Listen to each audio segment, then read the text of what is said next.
mean, it's, we can go over there and check them out, see what the top tips look like and stuff. So, that's it. Yeah, I want to let you know, when the folks in Washington, I think Thursday or Friday, they will have Kurt Smoke on WOL once again. All right. More roulette. Okay, let's kick it with Brother Steve Coakley, ladies and gentlemen, one of the most renowned research scientists in Black America today. The only man that says things and people got a sense of him. He's worse than Colin. They don't like Steve Coakley. So we're going to talk about after '94, the great sellout. You heard Dr. Shashidi talk about what's really happening. Ladies and gentlemen, Watoto here, Brother Steve Coakley.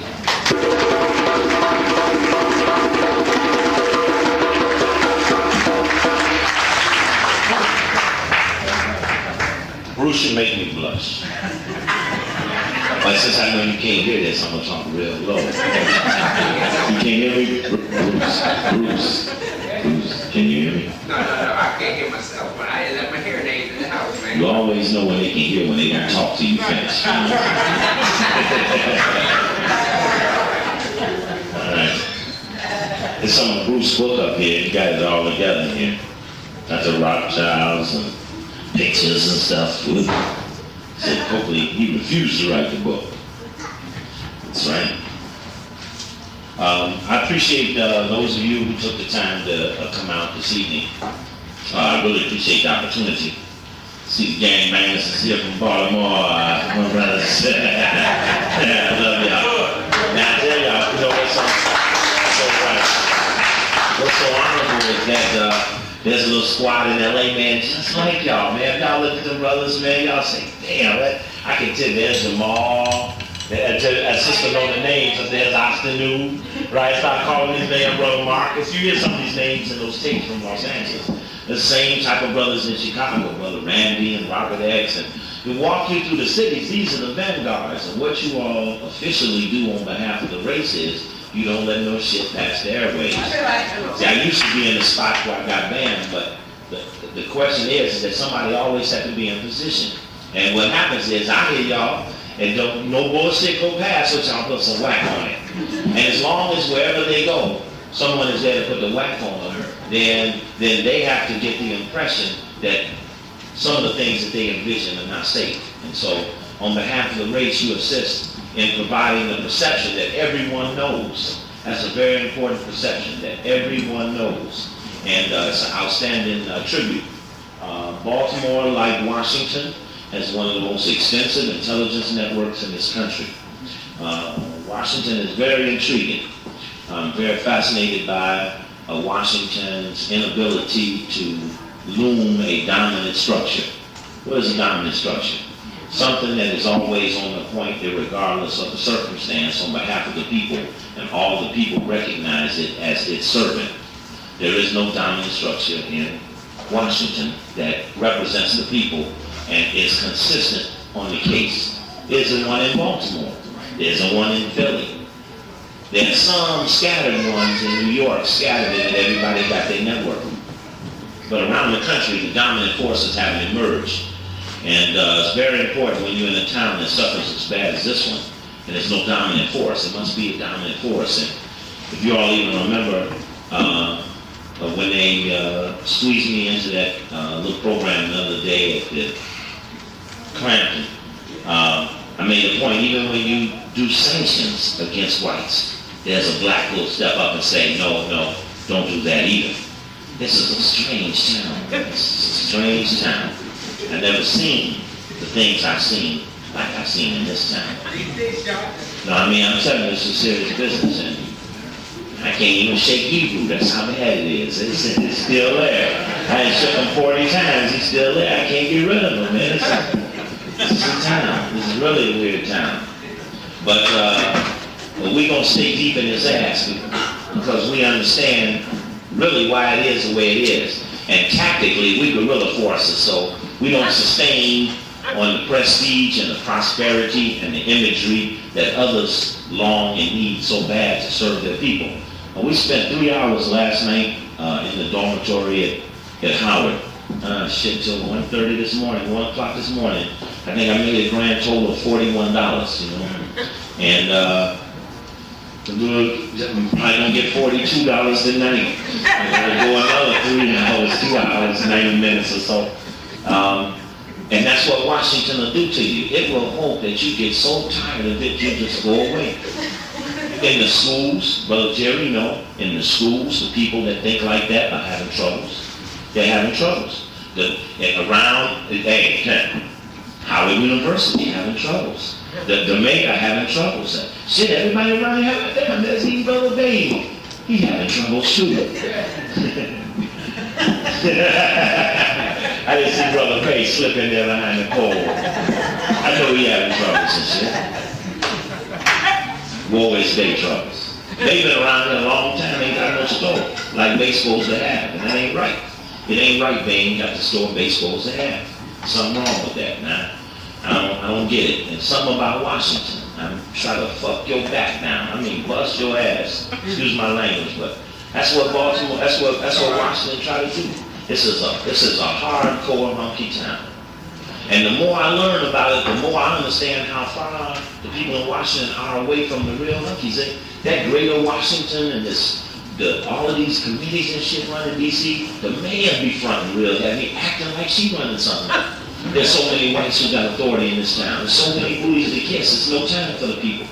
I mean, really, she don't spend no time on the weekend passing out T-shirts or setting up events or little races or, a dumb mayor don't even know how to put your name on a T-shirt and get on the corners on the weekend and pass them out to little kids so they can wear them for disability. I mean, I've never seen anything like I've seen here. I've never seen so many people try to please everybody.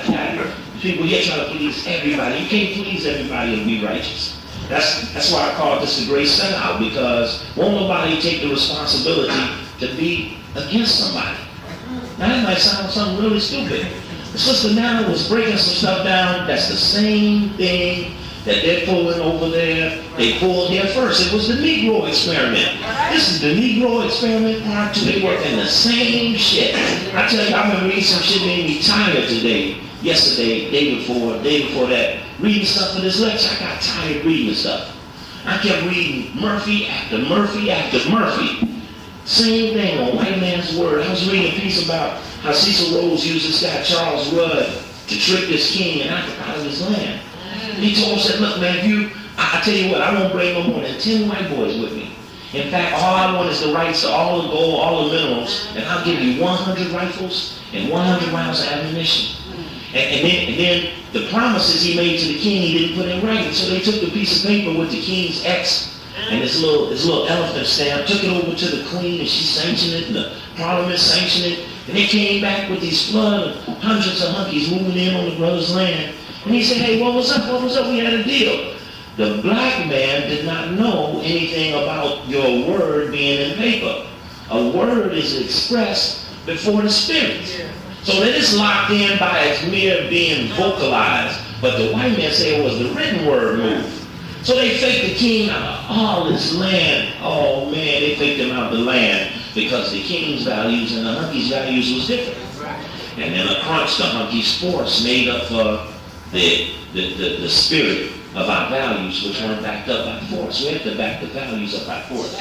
There was a group of white missionaries who kept arguing with the authorities in Britain to give the Africans rights. And the military and Cecil Rhodes and the rest of them spanked their ass out of town. They let them soften the people up just right. Then as soon as they softened them up and they made those appeals to advance their right to have land, won't they come in and kick and butt?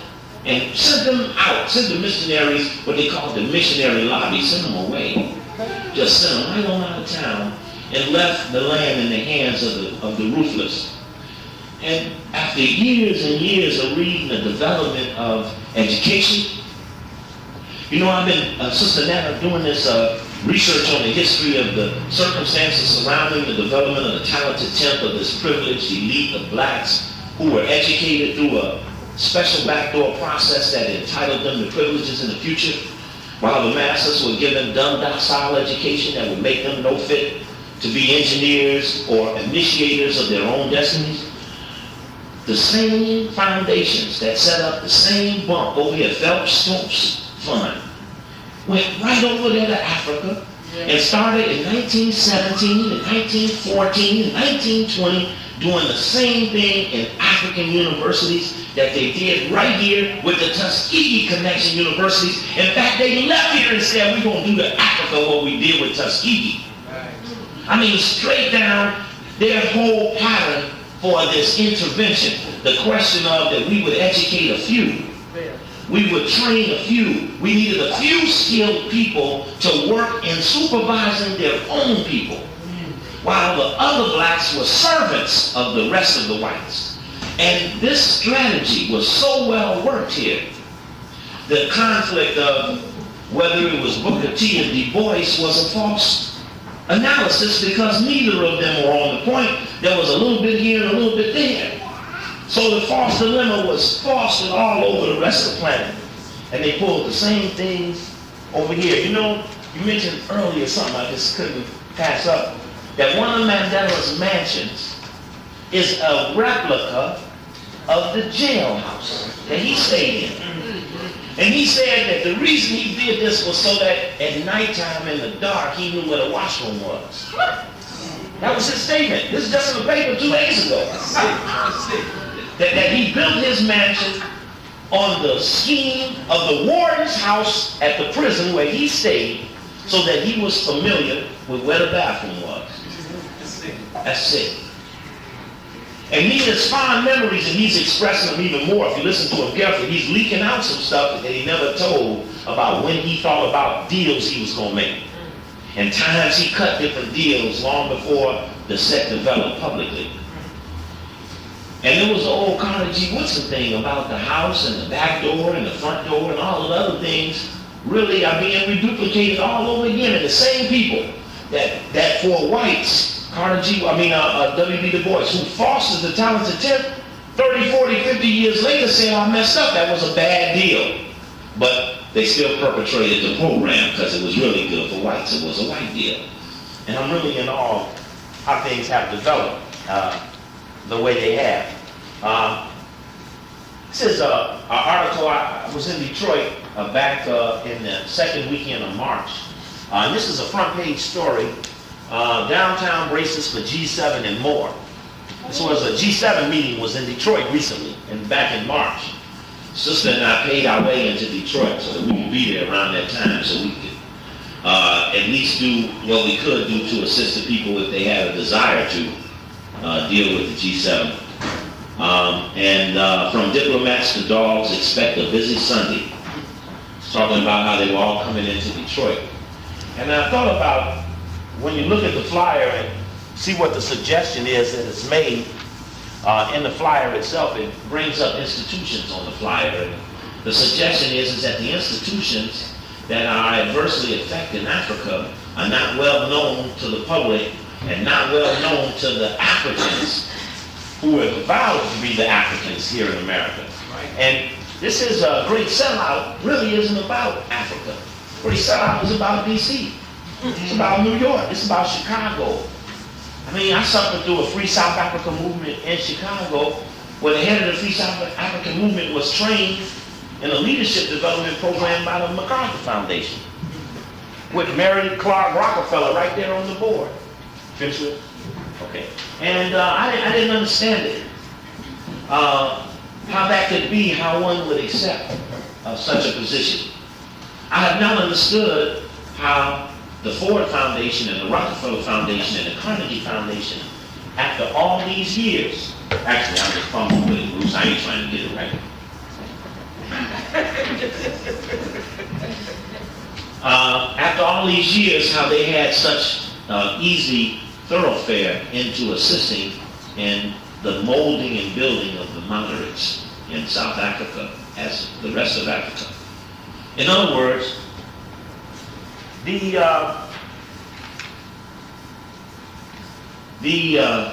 institutions that are not well known are not protected by BOFA or de Klerk or Royal Institute of International Affairs. Kathy Hughes protects some of them. Afro-American protect others of them. The Post, the New York Times, the BET, there's a lot of opportunity for these things to get clarified, but they're being shielded by people who are not in Africa, who are neutralizing the strength of the in the round strategy. Strong pressure from us here could help. And that apartheid thing, if you really check it, really wasn't about that they bended the pressure. They used the apartheid struggle to advance the whites into a circumstance that they would agree to share power. It wasn't about bringing back blacks into power. It was about getting the whites to come down off of poor monkey power. Said we can control these Negroes through a political program called democracy. We don't need the military apparatus to do what the political and religious and social service systems can do for us without paying a military. Sister, what you said about all of those key military people being killed is the same thing that Arafat is suffering from. When you cut a deal with the hunky insists that your key people must be murdered first. Before he lets you take over, you'll be stripped to the bone, you'll be dealing with strangers. I can even take you somebody as simple as Clinton and let you go back and see how many Arkansas folks is in the forefront of this thing now, since the elements have all pushed them back to Arkansas and to other jobs around the country, so that Clinton is there butt naked with strangers as his key people. It's very important when you want to neutralize a leadership that you neutralize the main person's key people. It's an ultimate guarantee of a deal with the devil. That's the devil's deal. Harold Washington, same thing. His main right-hand congressional man died as soon as he got into office, and his main right-hand political man got put in a criminal investigation. He got taken out right after he got in office, and it left him with half-asses. If you check last week's Afro-American, I don't know if anybody got one with them, but there's a picture, an old picture they put on the cover to celebrate so-called South African liberation. That is South Africa, what they doing there, sister. The real deal ain't come back yet. But there's a picture of Randall Robinson and Mandela and Jesse Jackson, and they're all standing like this. This is half brother, half Africa. This is the I love Africa at half mast move. This is the, if you stick your hand up too high, you'll scare the bond buyers. You'll scare the investment bankers, so put your hand up half mast. And you look at the picture, I forgot the picture, I'm sorry. But it's last weekend's Afro-American, and they're just like this, all up, standing. This is a code for the money that they on. They in the program. And they're only willing to go halfway if ever pressed. And the program could be put in jeopardy. They definitely single that they only in it halfway. That's a very dangerous dilemma. Last year at this time, Jesse Jackson addressed Trans-Africa's annual meeting when they got the new embassy and headquarters and stuff. And he gave the dinner address, and his dinner address was about the G7. And the G7 and the African Development Bank holding a summit in Africa with all the African leaders. That was a very profound statement from Reverend Jackson, but it will show you the dilemma that they have in building a genuine constituency for Africa, when in fact the donor population has compromised your ability to call it as you see it. He then goes into this elaborate discussion about how important it would be for the G7 to hold this meeting. It was very important for the G7 to go to Detroit, where the Boule mayor, Dennis Archer, hosted them. Very important. They call it New Detroit.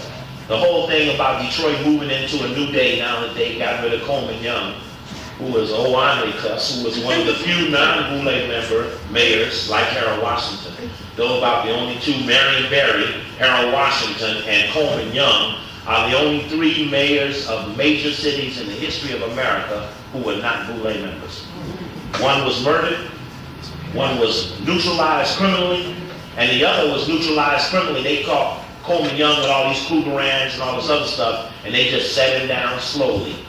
And the last 3-4 years, he's been about as lame could be. But these were people who were now on the line. And in fact, no leadership is ever allowed to manifest that wasn't on line. And I'm coming to understand how deep online is, that there was never nothing but online. There is no other thing going on. Now, Jackson, in asking the G7 to come to Africa, suffered from a dilemma. If you don't know who the G7 is and you call it to a meeting, part of your ability to be effective in a meeting is doing research, doing background, finding leverages, holes, weaknesses in the strength of the person you're going to meet with. So you must have some G7 understanding to have a valid G7 engagement, unless G7 coming to enslave. Now, if you remember that tape, and I'm not going to play it tonight, you heard it 100 times. If you make me, I will. About Jesse Jackson being addressed on the Ernest White show by Sister over the Council on Foreign Relations. The dilemma was that he could not give true attribution to the Council's dominant role in affecting American foreign policy, and he poo-pooed them by saying, "I've never really been to a meeting, but I spoke at some," that forthcoming thing. And Ernest White says, "Well, what does this thing do? Does it affect policy?" He says, no. Whatever it doesn't do. And then he goes on to give these descriptions of what he know it doesn't do, all lower things, all things that are contradicted by facts. But the CFR was the forerunner to the trilateral, and the trilateral gave birth to the G7. So if you can't talk about the CFR with your people publicly, then they're not going to be effective when the G7 meeting come down, because you haven't provided them with a climate that makes an effective G7 dialogue come down where the people are in the meeting with the strong Blackfoot up against the G7. So when the G7 comes to Detroit, there are 50 demonstrators out there, 40 of them are white. I mean, it's 3-4 blacks in this little coalition of communist, socialist looking types who are there to fight the G7. Detroit, quiet in the land. It wasn't a G7 situation for black people. In fact, as interesting enough, I was on a radio show, Sister said, "Well, you know, I went up to that G7 conference because it was a jobs conference, and I went there and they wasn't even passing out applications." She thought if it was a jobs conference, that they would be hiring people. But the G7 was holding this conference in Detroit because they were saying that when you remove industrial jobs and white-collar jobs from an electorate that is intelligent, you potentially could cause social disruption. Lack of jobs is a national security threat. How can we deny jobs and maintain peace? That was what the jobs conference was about. It wasn't about getting a job. It was about the transfer of the job safely in a city that had laid off 500,000 auto workers. Evidently, it was evident that they could be effective and release workers without social disruption. That's what it was about. And if you remember, even the hunkies beat the car with the sticks. They was fighting the Japanese invasion into the car system, and they beat the damn car with the sticks, and then saw a Chinese man walking by and killed him because they thought he was Japanese. That's an effective electorate to maintain white supremacy. And the thread is the lack of information. You see, I have now been able to better understand how serious a violation it is for someone to deny Brother Coakley an opportunity to speak, because what the people's behavior is based on is what they know. That's right. And without knowing any better, they can't do any better, so you stop them from knowing. You don't have to worry about what they're going to do. That's right. If they don't know nothing, they ain't going to do shit. That's right. And so I don't take lightly this, as I used to just think it was a quirk or I was an irritant. No, we're deeply penetrating a series of people that even Marcus Garvey had warned us not to get with. Marcus Garvey, and you know I said it in those lectures, he's warned us about Carnegie. He warned us about Rothschild. He warned us about Rockefeller, Wall Street, the Greeks, the Bolsheviks, the whole works. And 80, 90 years later, we still fumbling in the same mistakes. So, the IMF, World Bank, they're on the flyer. In fact, where's the flyer at? Got one of these flyers around here, Bruce, from tonight? Right here. On the flyer, there are institutions that are mentioned. Appreciate you, brother. Can the IMF and the World Bank and the GATT, the Trilateral Commission, the Bilderberg Group, Council on Foreign Relations, New York Times, and other major institutions in North America continue to control the onslaught and devastation of death and the manipulation of the geopolitical forces controlling that region? I don't know where you got that phrase from. I know that last line that he was working at. But I'm making a point that if the Council on Foreign Relations can't be discussed publicly by the Negro leadership, if it can't be discussed, I have never heard a Council on Foreign Relations radio show on WOL. Just on the Council on Foreign Relations. They're housed right here. They could come on, and there are people who know enough about them who can talk about them on the air, but they've never been an issue. Captain Hughes come out the Ford Foundation. One of the predominant funders to the Trilateral Commission, the Council on Foreign Relations, the Bilderberg Group, etc. Therefore, we're not talking about someone that don't know. We're talking about someone that done kissed the butt previously. So the question is, when you know the right knowledge, how do you block it since you know enough about it? Bernie McCain knows this knowledge. He only bring it out when you push him a little bit and get in his ass for browbeating the people into submission. And I don't want to just make them no target. They just another. The Negro leadership do the same. The Council of Negro Women ain't entertaining this discussion. Sigma, Gamma, Rho, the AKAs, or the Deltas, or none of them ain't entertaining none of this discussion. So it ain't like it's all just her. It's a whole web of them. But I'm going to put them in the position that they be willing to suffer for the position that they took. That's the guarantee I will give them, is that they will suffer for the position that they took, because we will put them in the position of having to stand and account for the moves that they made. And that means that the force is being accumulated to deal with it. Right. See, facts is one thing, but force is the insurance. So when the force comes, the knowledge is already out there. The force is accumulated. And it's that force that I didn't ask to be on the program at the Crampton Auditorium. In fact, I had refused. First I was on, I was taken off. And then I refused to take a seat on the stage and in the audience. And I was asked to be on. Because it'd be kind of hard doing things sometimes when you don't have all the people that match the same profile.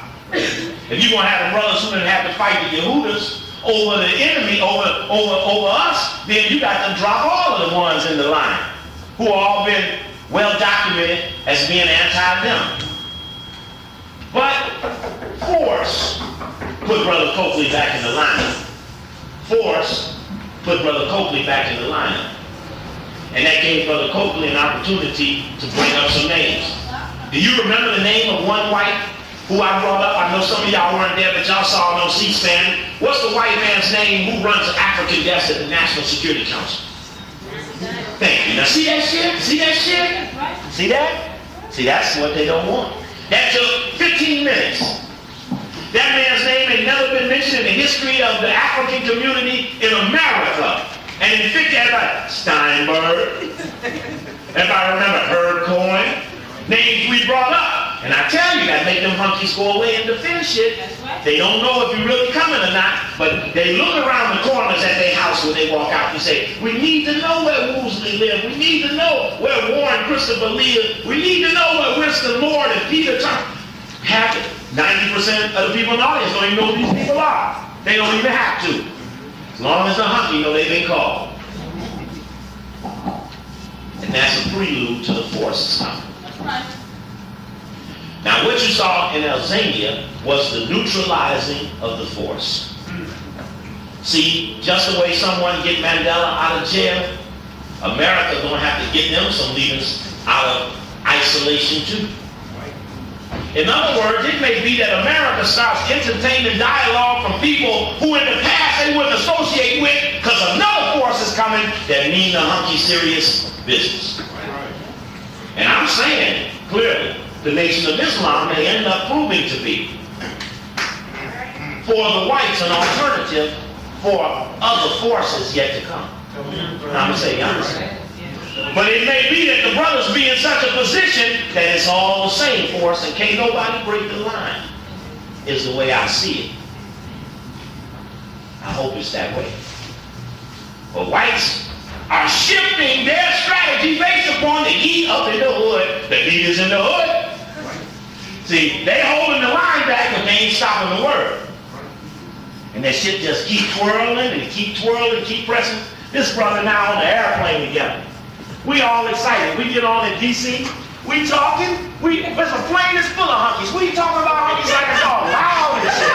We all proud and shit. Hunkies listen to us all over the place. We so excited. We going to Chicago, plane stop in Cleveland. So it's like we got off the plane and shit. Walking around Cleveland saying, damn, I'm in the wrong city. Had to run back to the plane just to get on it. Because we were so excited about moving on the hunky and the force was accumulating so strong, we lost where we were standing. We was just in it that deep. We lost our seats. We ended up sitting next to another brother. We started working on that brother, who was a preacher from Anacostia. We started working with that brother. I ended up taking that brother around Chicago, getting his business taken care of. But we was in it, and that's the force that's accumulating in the hood. And if there's anybody else in jail in America that they think they can go and get, they would get them. Because the summer's coming up, and the countdown is on, and they might not make it through this one.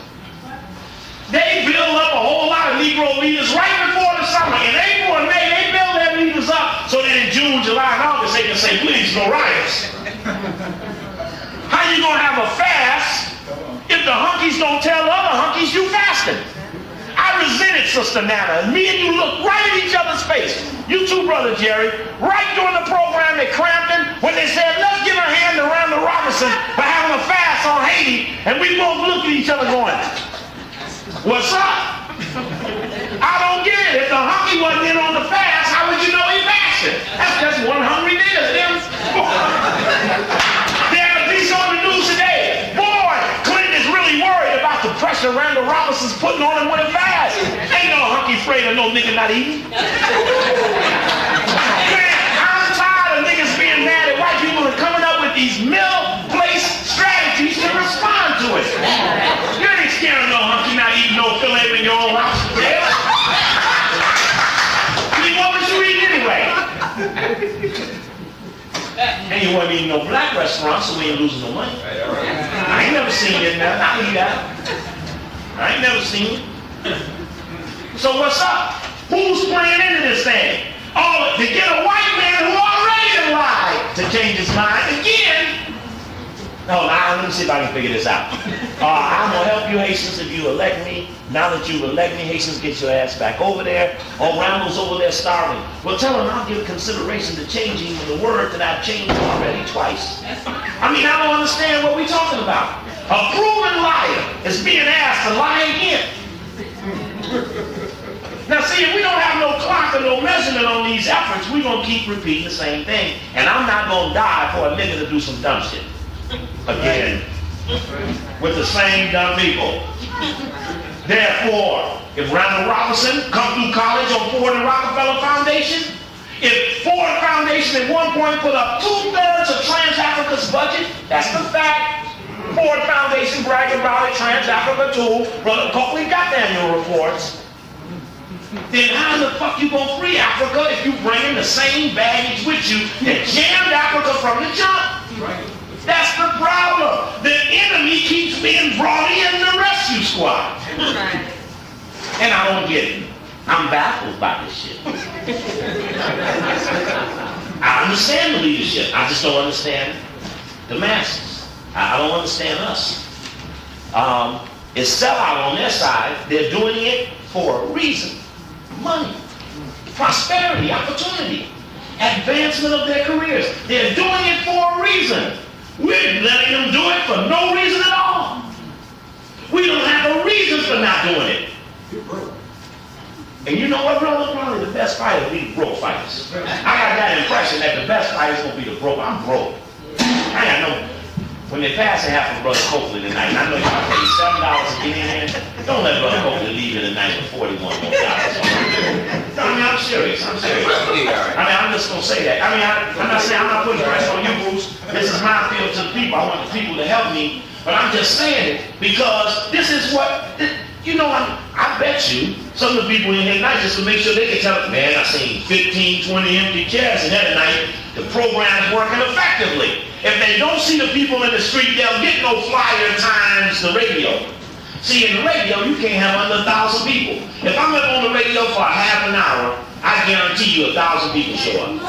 And I'm telling you, in every city we back in every house, when I go into them towns do 3, 4, 5 radio shows, I mean everybody, there's mamas up in there. Even the officials are showing up, the elected officials, the entertainment. But not in D.C. No, not here yet. We're too close to the hockey. We're too close to the hockey. Can whites build a constituency for Africa that will do anything but strangle it?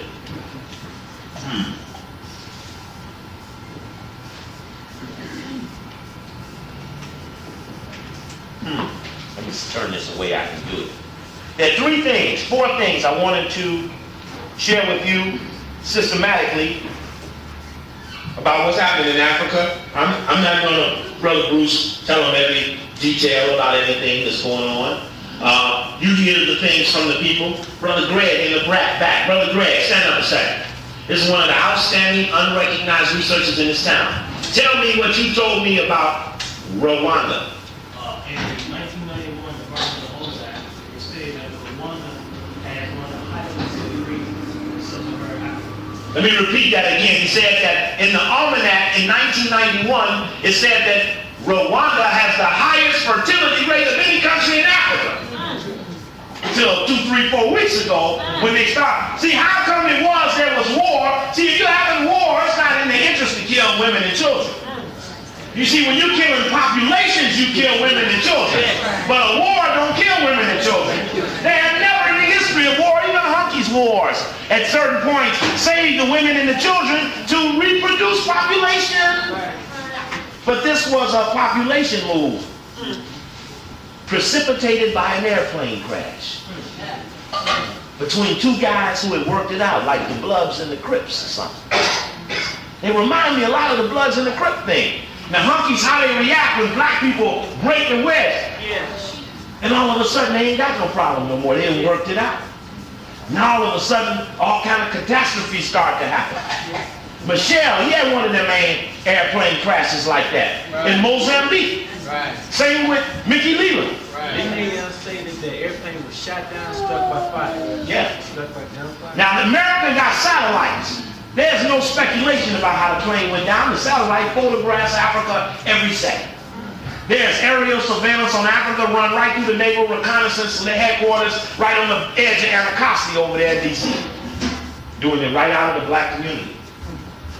But what that is really about is about crisis creation. The creating of a crisis to force the countries into structured solutions that are considered necessary. What will be the solution?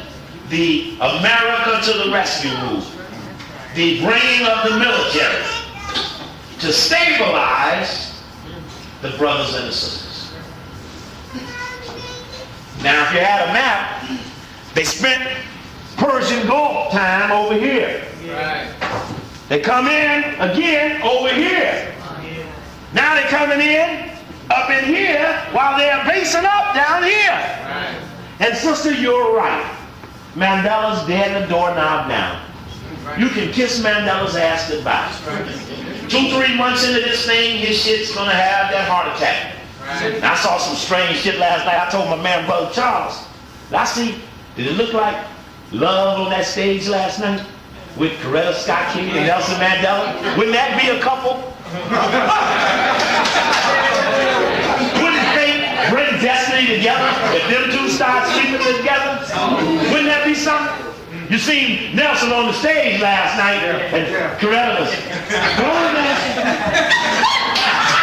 Nelson was jamming. Hey, and that's the picture that went around the world. Coretta Scott King and Nelson Mandela. Not Winnie and Nelson, but Coretta and Nelson. Because every time you become a political leader, you always go and get a woman. Or if you're a man, you go get a woman. If you're a woman, you go get a man. Sharon Kelly went and got a man when she became mayor. They do that. I'm telling you what they do. They go get a woman. They go get a man. If they ain't got none, because that's the political way. You got to have offspring. You got to have family. Look. Yes. Yeah, they already called the move on Nelson Mandela already.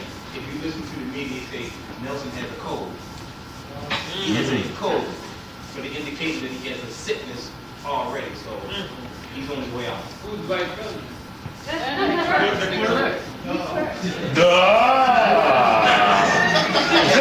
You're a white man in that circle move, huh? He looks pretty healthy to me, the clerk does. And we'll talk a little bit about that too, because I'll show you an article appeared in your post about how the moderates see the parliament elections are very important now. The parliamentary elections, the people who make up the legislative bodies that will be writing the various amendments. Did they get enough to write their own constitution? I didn't see the final tally. Has it been undecided yet? You know they will not let them have that. They're not going to push the vote total over the point that they can write their own constitution unilaterally. They're not going to give them that first office. Therefore, that parliament will become important. And in the process, there was an election a while back. You might not know much about it. But that election was a pre-election that sort of ranked the people in the order of their popularity so that they would fill the parliamentary seats based upon this popular vote. Strangely, Winnie Mandela was 31. But what the papers noted all throughout the United States was that the moderates were dominating the positions, and this was key to the survival of America's interests in Africa. So that the successful process by which the nationalist interests are compromised and the moderate interests move forward into the leadership cadre in deference or disrespect to the masses that were the combustion that put them in place. And so we're witnessing that process by which those moderates become the leadership. And that's, I'm going to show you a couple of things where they have just spoken as directly as they could about the process by which they would put these moderates in place and what the moderates in fact meant to them. Another thing beside crisis creation was what I call the Jesse Jackson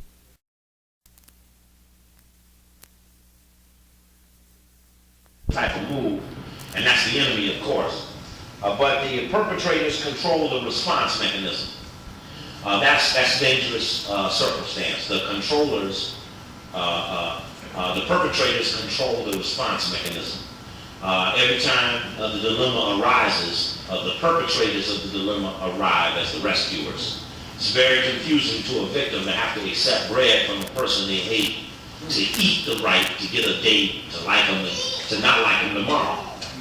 It's a very, very humbling position.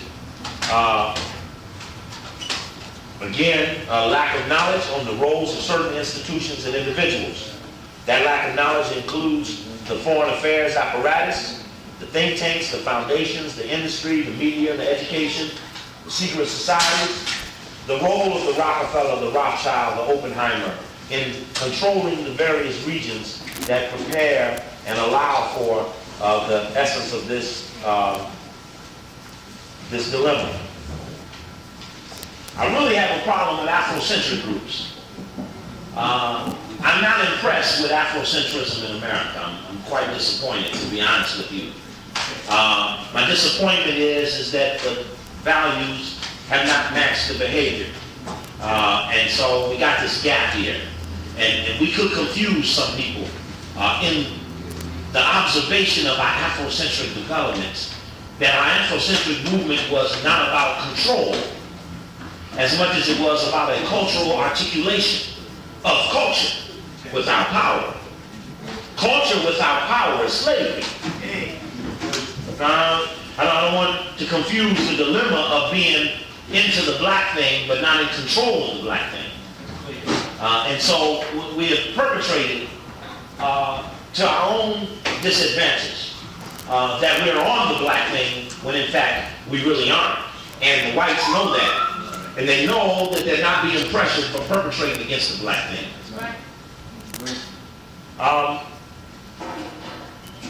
The educated scare me as much as the Afrocentric do. It's not all Afrocentric, it's not all educated.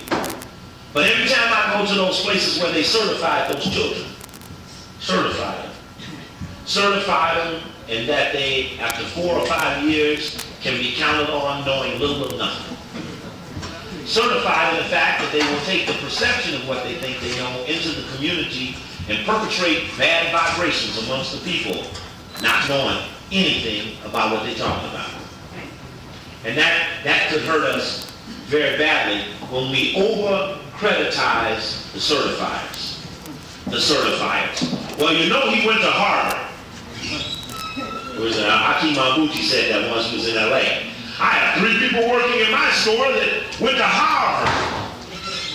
Well, what does Harvard's role in black nationalism? Do we give credit to Harvard as an institution of higher authority? No. Not in the Black Revolution. We delegitimize Harvard, Princeton, Yale, University of Chicago, Stanford, every opportunity we get. Howard, Hampton, Tuskegee, Lincoln. We can walk around the black schools, and there's another danger. Again, of the educated, not knowing much. Howard School of International Affairs is white finance. Kellogg Foundation, $3 million, boom. Hire a chair, a resident scholar, everything, all from Kellogg. Kellogg can't do that for black people, but Kellogg can do it for Kellogg. So Kellogg's wishes are accepted and reflected disproportionately to the client's wishes. I suggested last night in Howard that the next person that becomes president is going to be one hard cop sucker who the Jewish community will approve of long before the students even know who it is. But the students with the bill, they should be in a position to review and articulate with or against whomever that is while they're still in consideration. But it's not going to happen. They're going to get sprung on them.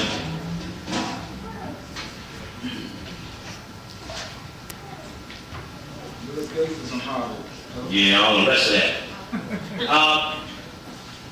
This Constituency for Africa project I first ran across in a magazine I found in a shopping center in Baltimore. It's in a tape called South African Update 1991. And I talk about a sister named Vivian Lowry Derrick. Anybody know her? Yes. That's what Lowry doing. Huh? That's Lowry doing, Reverend. Reverend. I never liked Steve Copley, Lowry's daughter. But Vivian Lowry Derrick is the first executive director ever of the African American Institute, of which she heads, and she was in the forefront of calling for the Ford Foundation and the Rockefeller Foundation to build a constituency for Africa in America. You see, the Negro leadership, civil rights all-stars as I call it, had went to the white man and said, we can't get enough black people to back us up in the halls of Congress and in the Senate to get a valid policy for Africa, and that's because the masses don't believe in the House and the Senate. That's not where you go with your feelings about Africa. But the white man said, you know, you're right. If there is going to be a consensus in America on Africa, damn, we got to be in there to build it. Why would a donor want to build a consensus for a group that on the surface should end up against them? Well, how can you prevent it from working against you is you help build it. Same reason why the names are on the buildings at the various schools. Now at Howard, the names ain't on the building because a family gave it up. Family didn't give up Just Hall. That's Boulay Just or Boulay Elaine Locke. But at the other schools, it say Carnegie. It say Oppenheimer. It say Roth Hall. But not at this school. Of course, you got Colonel Howard is the school named after him. The Moreland Spingarn Library, 2 Jewish people. And you got J.P. Morgan University in Baltimore, Maryland. And the white man who was Dillard, who headed the foundations and gave money to Negroes, or Laura Spelman University after the giving of money to Negroes.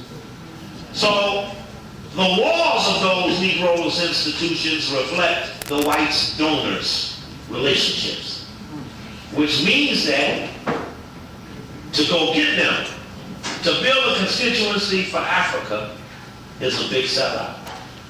Now, by giving this lecture in Washington, where the constituency for Africa is headquartered, they will, by midnight tonight, have a good idea that Coakley has articulated that the way we're going to square away the African thing is we're going to ramrod the Negroes for the whites on Africa. We're going to put pressure on them. C. Payne Lucas, Boule Man from Africa, need to know that pressure's going to be on his ass for being the Negro that sold out Africa. He needs to know that that pressure is here in his own neighborhood. And Mel Footy. Mel needs to know there's that type of pressure on him right here. Andrew Young, the chairman of the board, needs to know that that pressure is here on him. Because if we don't pressure them, we'll never get the privilege to hurt the whites. Because we're going to have to beat these ones to get the whites to come down here and see us personally. I know how to make Oppenheimer and Rockefeller bring their ass up Georgia Avenue. And that's to beat all the things on Georgia Avenue they put there to stop or buffer us from them. Yes, sister, they did kill those key military people who integrated into the South African military leadership. Do you understand that the most powerful military in all of Africa is the South African military? Does Mandela have control of the button that shoots the bomb? The Is-It-Really government gave the South African government the bomb. Does Mandela have control of the bomb? And why have you never ever heard mentioned who controlled the weaponry? You never heard who controls the missiles. You never heard who controls the South African Air Force, the most powerful Air Force in Africa. Do you understand that Mandela really ran Africa? He could clean up all that other loose shit running around in them other spots where the hunky and the hunky buffers ain't been removed yet. If Mandela could only control South Africa, as they call it, if he could only run the military, he'd have it, the money people would come around. That military. You need the ass-kicking operation. Does Sharon Pratt Kelly control the police in Washington, D.C.? No. Did Wilson Good control the police in Philly? No. Did Bradley control Gates in L.A.? No. It's obvious that the moderate leadership that they pick can only be picked for their lack of desire to control the military. Harold Washington got control of the police department in Chicago. And he died for it. Because they never wanted a black man to control the military, or a woman. No more than as that man Isaac Fullwood, who spent all that time and all that investigative money putting that Rosenthal, who run them car dealerships, in jail for running that $2 million drug money, and they let Rosenthal out with a $2 million fine and no jail time for a man that owned $400 million. It's like asking me for a quarter. No, I'll take that back. That's big money in my pocket. 2 cents. Oh no, that's big money in my pocket. Promissory note. So, I picked this lecture title specifically for putting pressure on this crowd. Now, the African American Institute calls for a constituency on Africa. The only problem is, if you know anything about the African American Institute, you will know that in the 50s and the early 60s, all of its money, not half of it, not a fourth of it, not a third of it, but all of its money came from the CIA. Man. But again, my problem is with you. Not you, but us. That we have not tended to the guard as we should to have protected us against being walking contradictions. The contradictions of the donor-recipient relationship. There's a black woman in this room right over there, Sister Nana. She didn't say it tonight, but I wrote it down. I listened to the tape in 1991 I was doing, And you had just spoken at one of the meetings we had at the School of Business Auditorium before they stopped letting us meet there. You remember that, Brother Hebrew? We used to hold our meetings in the 400-seat School of Business Auditorium before we got banned out of there. For free. For free, before we got banned out of there. And Sister Nana spoke, and she said a very profound thing. And I wrote it down again because I said it in the tape. And Sister, I said this for about a year after that lecture. Sister Nana said, and I quote, "White money in Africa has prohibited Africans from developing their own personality." White money in Africa has prohibited Africans from developing their own personality. That don't mean run their own country. I mean be all they damn can be. They can't be that. I got it. And they can't be that because the white money won't allow it. Yep, Sister, now that was a profound statement. That was a profound statement. And it looks like the Korean solution, the liquor solution, the crack solution. Very dangerous circumstance. I'll make yours off of mine.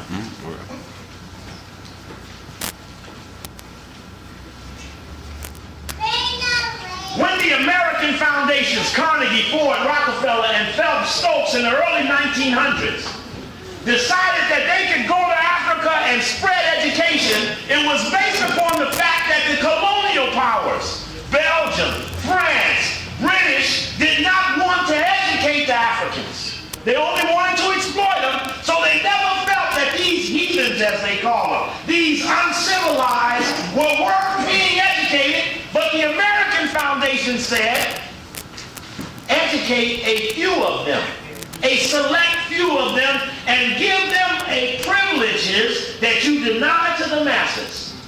This formula, this experiment is being worked out in America. It's the talented 10th thing. 1904, 1905, 1910, 1911, 1912. By 17, 18, and 19, they decided they could take this to Africa. Go right up 16th Street and see that building say Carnegie Institution. They did a lot of it right in that building right there. Right there off 16th Street. A lot of those decisions about Africa were done right out of that building. Still sitting there today with the big pillars. So you know what I'm talking about? Yeah. On 16th Street near Adams Morgan. That big building got Carnegie Institute carved. 16th and P.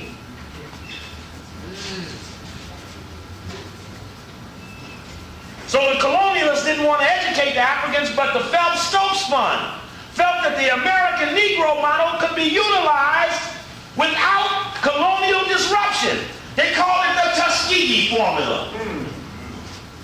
Based upon what they felt Booker T was saying when he said we need to get a group of vocational education that will allow us to man the industry, man the farms, man these worker jobs.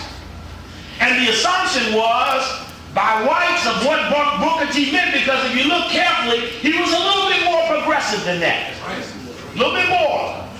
And then you had Du Bois and the others that says that what blacks really need is a liberal education. We need to learn Greek history. We need to learn the arts. We need to learn about painting and literature. And Longfellow and Shakespeare don't deny us access to these liberal educations. And so this fight went down over which one, when it was a combination of all of that. But without it being an Afrocentric context, the perpetrator always got credited with the initiation of everything. In 1917, African Fellowship started from the Rockefeller Foundation to study with schools in the Tuskegee orbit. So in 1917, the Rockefeller Foundation began to get Africans out of Africa and bring them to Tuskegee, bring them to Hampton, bring them to Fisk University, and send them back to Africa. In 1917, though, not in 63, 64. In fact, if you study carefully, the whites don't like what they call the African urban elite. But they created them. They created these ones they claim are ripping off the cities in Africa as the urban elite that force big corporations to pay shakedown money. Brother Jerry told me very straightly Check the presidents and check the foreign officers. Check these people out and find out what their roles are in the compromising of their own countries. We're suffering from white supremacy, but it's black complicity that guarantees its success. So before I earn the right, the privilege, the honor to kick that hunky ass, I'm going to beat these niggas up. No, I didn't say it, excuse my language. But I mean that. And unless they know we coming, will they give up the reins as being, this is too hot to handle, brother, we better let this go. See, the heat must be that strong that we won't have to fight these Negroes to make the move. They will hear the heat and move it away. Because we know fundamentally they ain't chicken shit anyway. That's what put them in the hunky's position. They couldn't go on their own. Small level black mercantilism forced the white man to build a summit in Africa. Because kente cloth and African clothes and African artifacts and African trading engineers, the UNIA in Africa sending 15 engineers to work the fields of Ghana. Hey, they better get them Negroes over there quick and cut that out. They're putting them Negroes in place because small level, low and poor level income Africans and Africans in America are doing business at such a rate that the Negro element got to get in the forefront of this parade. And Montgomery Wards and Nordstrom's got African sections of clothes trying to get in line just like if it sells, they'll sell it too. Kmart even got African section. Who do you get that brochure from? J.C. Penney's. Whole African sent out a brochure. How do you even know we was black? To send out something like that. And y'all leave that food making me hungry.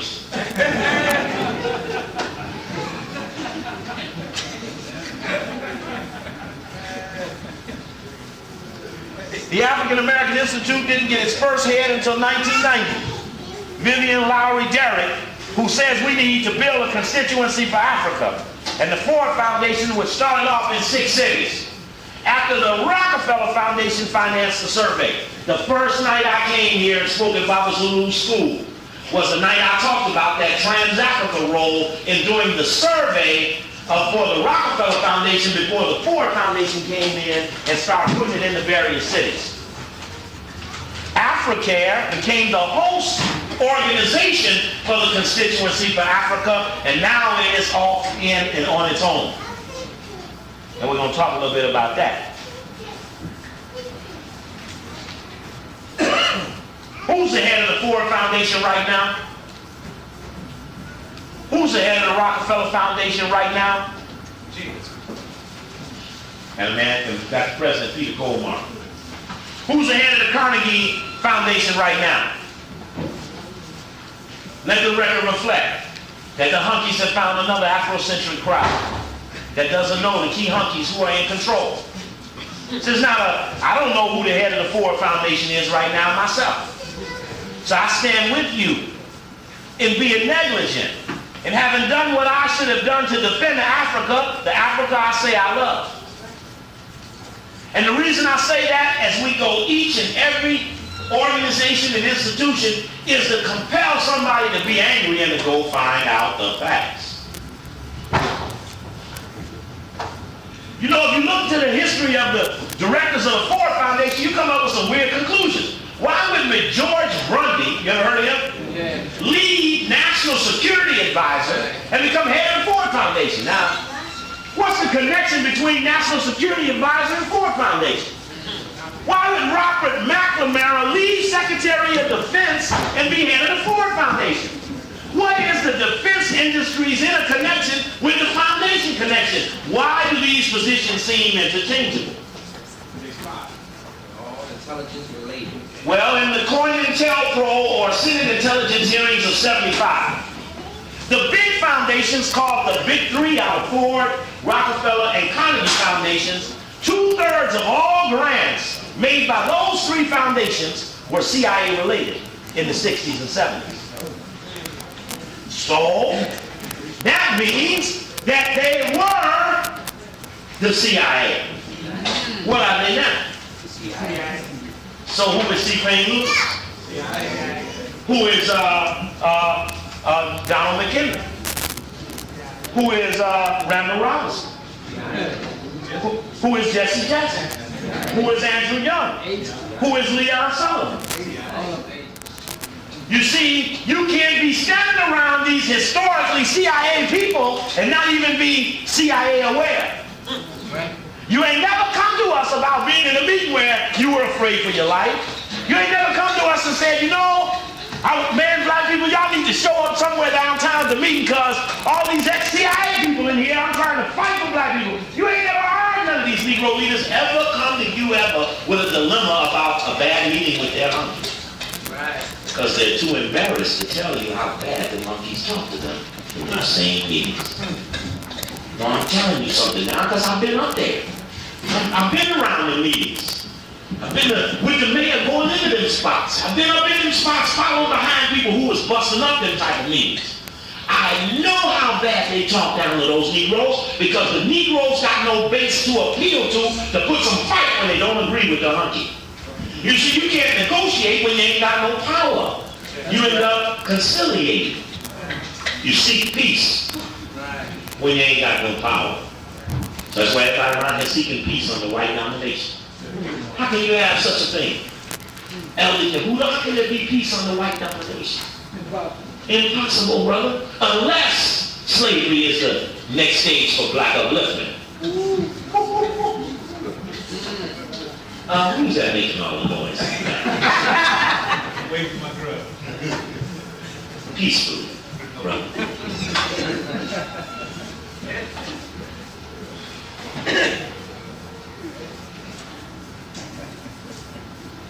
I would suggest,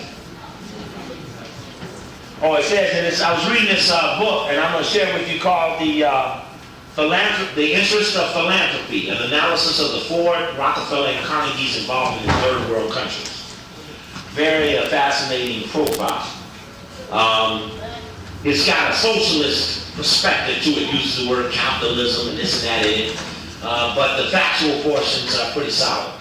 And I was intrigued by that someone had conceptualized the importance of these foundations because if you do look to the annual report of the Council on Foreign Relations, well, maybe I ought to read you the documentation rather than say it. Well, I just will say, if you look to these particular organizations, you'll see that the funds for the trilateral come from Ford Foundation. So how can they be trilateral and be trans-Africa too? See, here's a donor giving away to two people of diametrically opposed on the surface ideological basis. How can one group do that unless there is no ideological difference there? And they never fund what they don't like. Carter G. Woodson was a good example of a man who was ostracized because he refused to kiss ass to the donor population. And he constantly spoke publicly against the Negroes who took such money and made it hard for other Negroes who wanted to get to the bottom of the truth, not to have to sell out the truth for a foundation grant. And there's a book up here on Carter G. Woodson I'll share with you. I bought some books I want to share or show you for the reason why they could be of use to us or in a discussion like this one. Of course, we won't forget there was a foundation, the Rockefeller Foundation, that had that meeting at the World Trade Center. There's a tape over here called Africa 93, Colonialism is Back. I highly recommend that. We got a few South Africa 91. I forgot to make diamonds and Jewish people in South Africa. It's also a first world versus one world that's Africa related, as well as this lecture I just gave in Compton. Had a large discussion in there about this Constituency for Africa project. But it was Peter Goldmark that held that meeting in July when Mandela first came to America with the business executives of America and the Rockefeller Foundation. And it was at that meeting that Mandela had agreed not to nationalize the diamond and gold mines. Now it was the ANC's constitution that articulated, what is your constitution? It's your cornerstone to your operation. It is what you are. It is the ANC's constitution that articulated that. Yeah, that's my brother Coke. And it's just the Baltimore Boule list on it. Oh no, that's another one. Must have been on the floor back there. Check. Africa. Africa. Africa.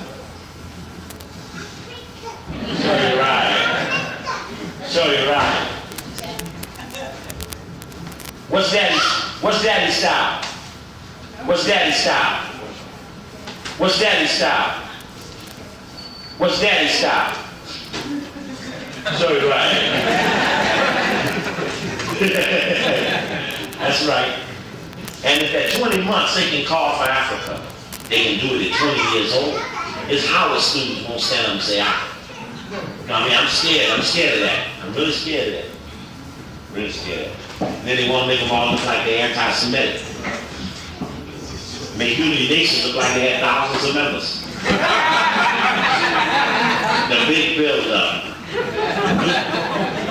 Group with 6 people end up on every television station in this country. For what reason? What's the reason? At least the brother was able to capitalize on the publicity and do something with it. But we sure got to make sure it don't pump up his head too tough. Got to keep the brother on the ground to do things with this opportunity and not just feel like being rewarded or acknowledged by whites is black progress. What's up, brother Bruce? Got it, bro. What you up to, man? I'm gonna give you some three-dimensional stuff here, bro. You gonna give me some what? You give me to put something on over here? No, I hope you will. Just maybe. Just in case you got it. Just in case you need it. Okay, you know you may have to move this here over something. This won't move. It's tapped to it. You can just cast it over like this board. They got tied down. You're right. Somebody might take it.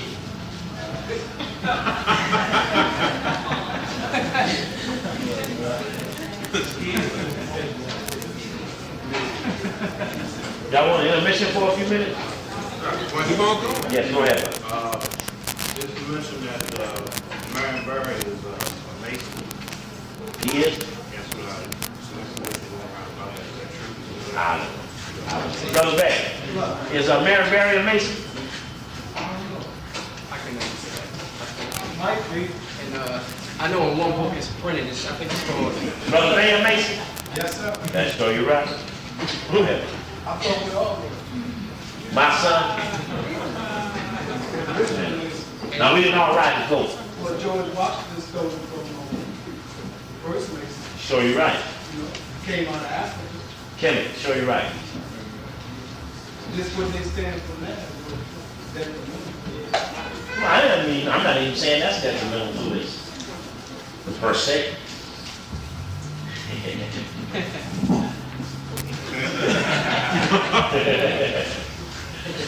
You can tell us about it one day. What are you saying, Brother Brian? Oh, I was going to say that book. I think it's called Ancient Freemasonry and Ancient Islam. They mention his name as being a Mason. That's Freemasonry and ancient Islam mentioned Mary Beverly? Yeah. Yeah, ancient member. Yes, Brother Paul. Is Mandela here in the United States now? Because there was Is who? Mandela in He has his Mandela here in the United States now? What, we look at him since last night? well, I don't know because I saw You know how long the plane take to get from there to here? on Constitution Avenue, there was about 20 police cars and there was a couple of limousines with South African flags. Oh, it was probably banking officials.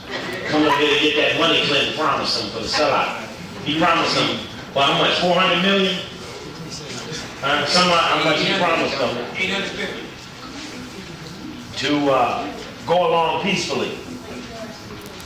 In 1923, the trustees of the Phelps-Stokes Fund agreed to a colonial officer's gesture, this British colonial, to sponsor a second African Education Commission to examine conditions in East, Central, and South Africa. The International Education Board, one of the Rockefeller Foundations, of which Anson Phelps Stokes was a trustee, practically underwrote expenses incurred in mounting the study. Given the sponsorship and personnel involvement, the Second African Educational Commission could hardly have produced a novel document. The only notable difference between the first and second reports had a first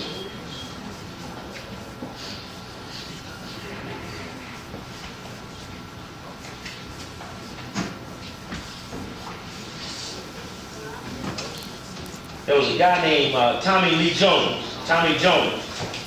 Jones used to give Carter G. Woodson a real hard time.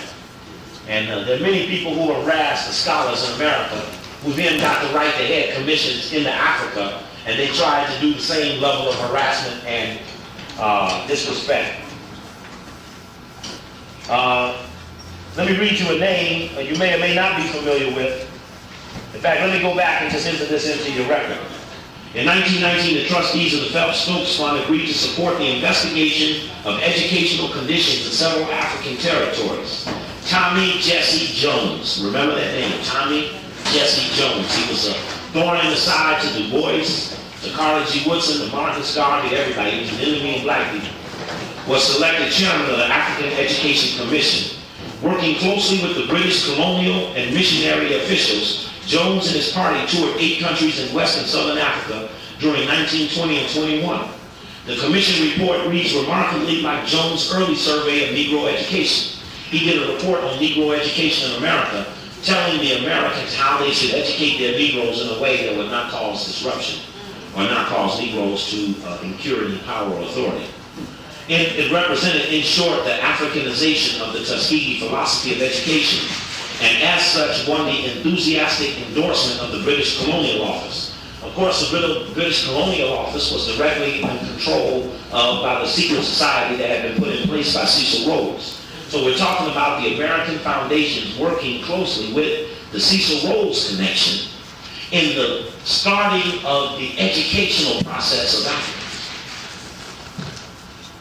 It says that the British Colonial Office officials perceived it to be a complement to their political policy of, quote, indirect rule. In 1923, the trustees of the Phelps-Stokes Fund agreed to a colonial office, hey, Brother Robert, suggestion to sponsor a second African commission. You gone, brother? You ain't coming back? Nah. Would you reach up there and grab that Compton tape? Put that in your collection.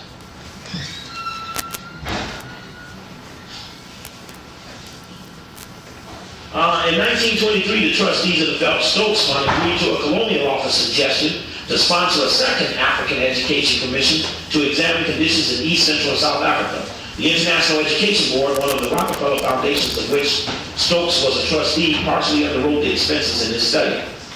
They were to be modeled on the parent institutions that played a central role in the perpetration of the Tuskegee concept of the rurally based and restricted educational franchise in the American South.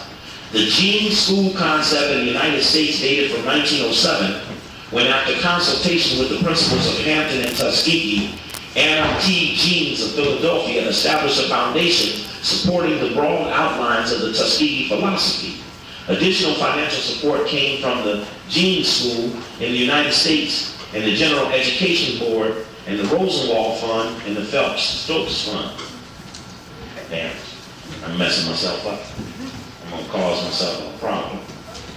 Jones' reason for advocating a series of Jean schools for white rules. And if any of you all have to leave early, I'm going to put a little donation basket at the door if you'd like to make a contribution. I'd appreciate it. Jones' reasons for advocating a series of Jones schools for white rule East, Central, and South Africa were twofold.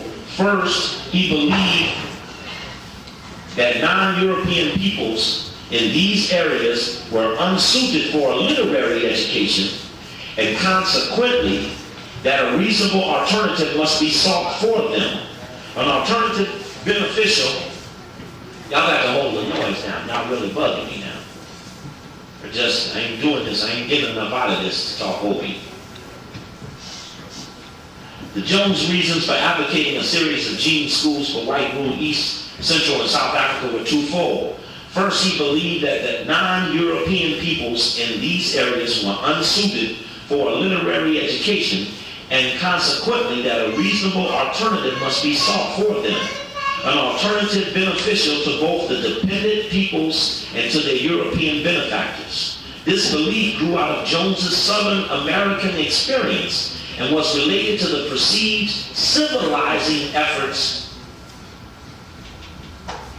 Please, please, please, please, please. I'll have an admission. Y'all know an admission?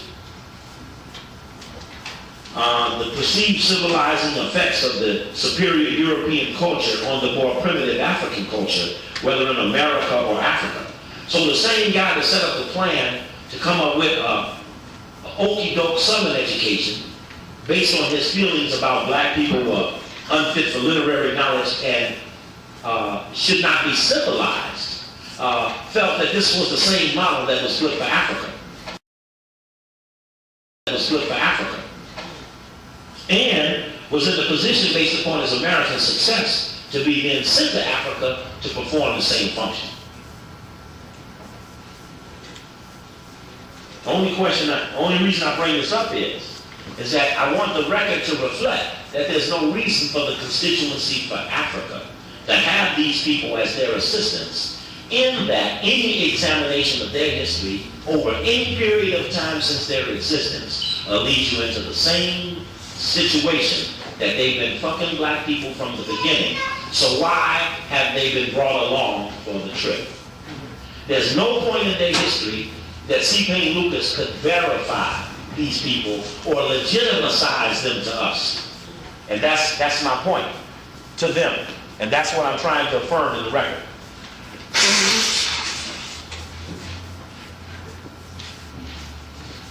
So it is not just that we're against them because they're the civil rights all-stars.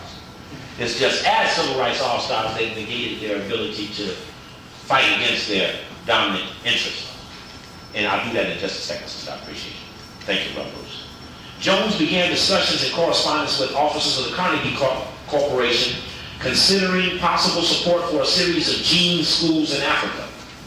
In 1925, his efforts proved successful when the corporation agreed to appropriate $37,500 for the founding of the Genes Teaching School in Kenya. This was one of the first of many Carnegie grants for education in Africa. The exploitation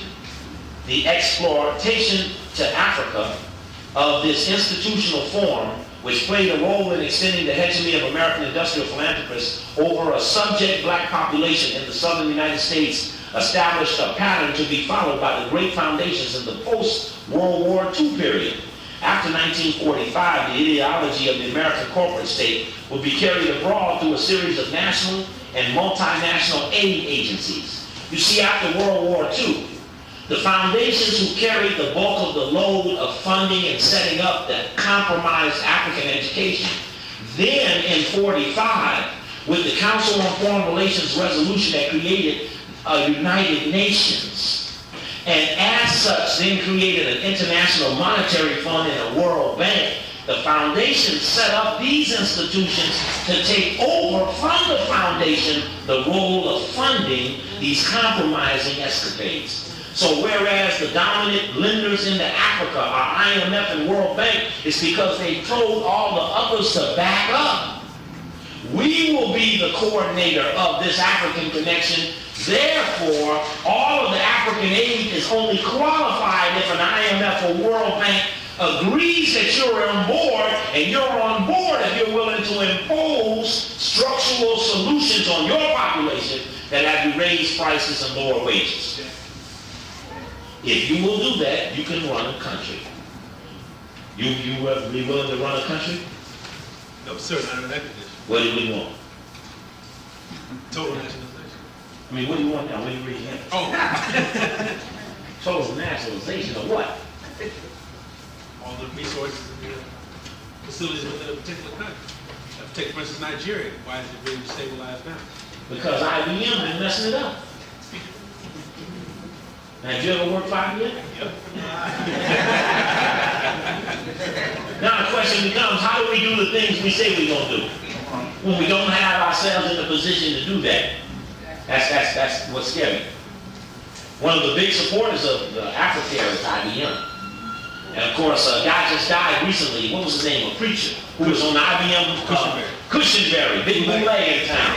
Recently died. He was on, way up in IBM. Cushenberry had a big bootleg funeral for him and stuff too. All the big dignitaries, Jesse Jackson was out there wimping and shit. He's also headed United Way here. You're right, he was headed United Way. You saw me get to United Way that night up in the. Now you know they hated that. Because United Way be doing a lot of dirt they ain't never been focused on. They're not looked at as a target. So let me enter this into the record a little further. So after 45, the foundation supported universities and their affiliate institutions. African political independence did little to alter the new nation's peripheral locations and the continuing economic and cultural dependence on the centers of world capitalism.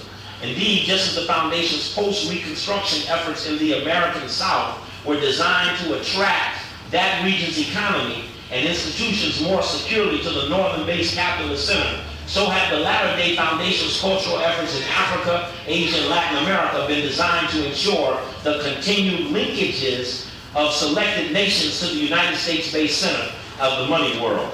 Another important way in which the Phelps-Stokes Fund legitimized the Tuskegee philosophy in Africa was through the provisions of fellowships, enabling a carefully screened group of Africans to study in institutions within the Tuskegee orbit. Carnegie, Ford, and the Rockefeller Foundations moved to the forefront of such development. I think another thing that the foundations brought to Africa that's very dangerous is that the foundations perpetrate the understanding that the elite are the leaders of a society and that this elite has the masses wishes translated through it. This elite thinking always has this hierarchy development. The hierarchy of power has the top to bottom thing as opposed to the African circular thing. The hunky always went with the president, vice president, major, general, colonel, lieutenant, sergeant, private, and all that, as opposed to this here thing, the elder thing, the we are together thing. They went top to bottom, we went round and round. So they took the top to bottom authority to all of the countries in Africa, which was to negate Africa out of its traditional leadership apparatuses. It violated its traditional form of consensus building. Therefore, consensus building now is much difficult because its historic context has been broken down by the donor's intervention, setting up new structure. President, vice president, sergeant at arms, and another one. Robert's Rules of Order.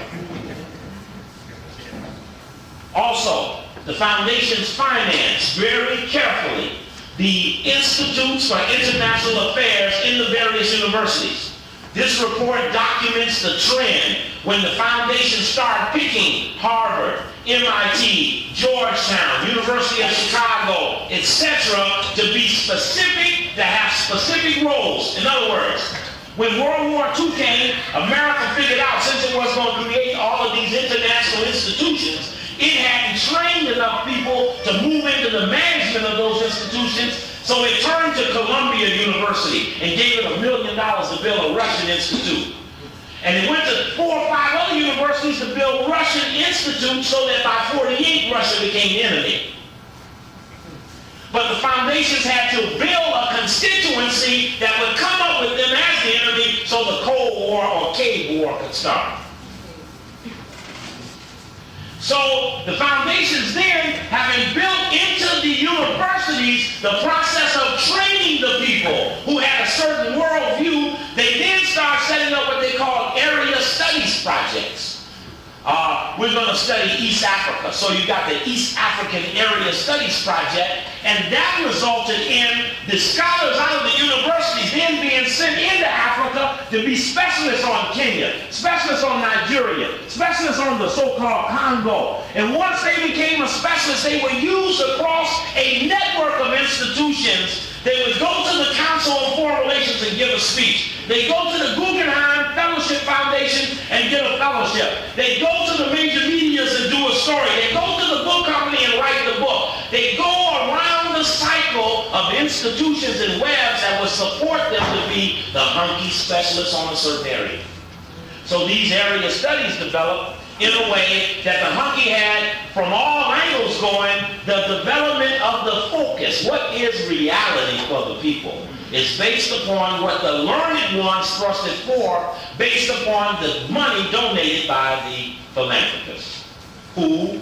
Carnegie, Ford, and Rockefeller. If I asked you when they started or how they started, one thing you would know was that if it was the Deborah Foundation, it damn well better serve Deborah's interests, else Deborah gonna close the damn thing down. Check it. Now, another part I think is important to get into the record. It says that the major foundations concerned with nurturing carefully selected talented individuals to maintain a society. The important thing is that it talks about, as they set up these little projects on Africa, the Council on Foreign Relations, they never did a study on Africa until 1952. That was their first study ever on Africa. It started in 1919. The interesting thing to that is that prior to that, it was Jam Africa. It was always Jam Africa. There was never a need for anything any clearer. But I'm going to get in a little what it was about that they felt was so much into their interest. John McCloy used to head the Ford Foundation for years. At the same time, ran Chase Manhattan Bank and was chairman of the Council on Foreign Relations. In a better opportunity, I could have laid out for you the various heads of each of the various foundations over the years and show you specifically where each of them came from to give you a better idea about how they fit into the picture. The foundation said they would insist only those who share the donors' worldview to educate and train the teachers and specialists to identify potential local threats. I once went to a major foundation conference in Chicago, and a brother who worked for the McDonald Foundation snuck me in. I was working in the city government in Chicago then, so I could hear what all the foundations were saying. And the consensus of the foundation was shut up and listen. That was the theme of the foundation's conference, shut up and listen.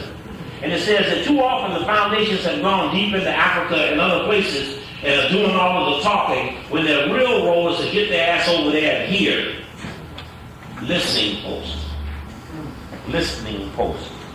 There's a whole process called leadership exchange programs, where a few leaders from over here are brought over there, and a few leaders from over there are brought over here, and in the meantime, the CIA is looking up the booties of everybody, trying to figure out who is going to do what, and making sure that if somebody ain't going to do it the CIA way, they're not entitled or get near government in their own country.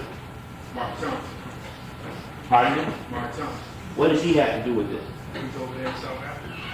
What does that have to do with what I just said? He's being trained as a leader. Who's training him as a leader? That's a good question. So why you bring it up if you don't know the answer? He got things to go over there. I would much prefer to perpetrate my own bullshit than to have you perpetrate it for me. Check? You always got along with Mark Thompson. Oh no. Just you had one incident that you didn't get along with him on, but basically, he was your buddy.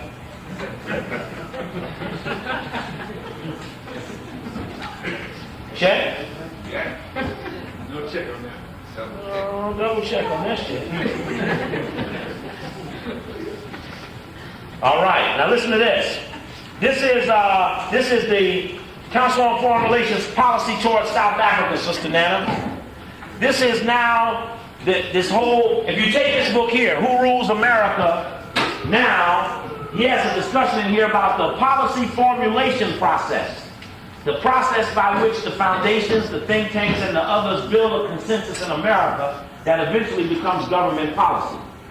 And this is a formulation policy process. The Council on Foreign Relations looks over into Indochina and says that the domino theory could be in effect. And if France loses Vietnam, we can lose Thailand and all of the Korea, North Korea, South, the whole Southeast area. So because they came up with that policy, then their men then went into sessions with government, and government then came out with a conclusion that we better go help the French in the war called Vietnam, not knowing where the policy formulated from. Negroes kill me, especially these Jesse Jacksons and others, and I don't mean to get Jesse phobia, but they always renege on the source of things. You see, it's the source of things they fight against. So when you know how these things got in that position, you resent when someone stands up and acts like they don't understand 1 and 1 is 2. Anyway, their continued existence of racist and colonial regimes have provoked the formation of national liberation movements which enjoyed material support of the various people who were anti-America and the Soviet thing. South Africa forms part of the Western sphere of influence with a strong traditional British interest and substantial economic involvement from the rest of Western Europe and from the United States. The mineral wealth of the region is extraordinary. Its gold serving the primary base of the world's mindset. I don't know if you all saw McLaughlin on Sunday, McLaughlin 3-on-1. Yeah. It was on Africa, right? And I really, if I had a VCR, I wanted to show you some of the charts they put on the board. One of the charts was that Africa only exports 1% of its goods, and it imports 3% of its goods, and it made it look like Africa was an economic bust. It had no discussion about minerals. And it was a question over currency. You can't look at Africa and count how many dollars does Africa have. You say how many hills, how many fields, how many wells, how many mines, how many lakes, how many trees. That's Africa. It's not how many dollars. So McLaughlin trivialized Africa by making its economic profile become a currency analysis rather than a resource analysis. That was very sneaky. But I thought there was an interesting summary that the congressman gave about the problem in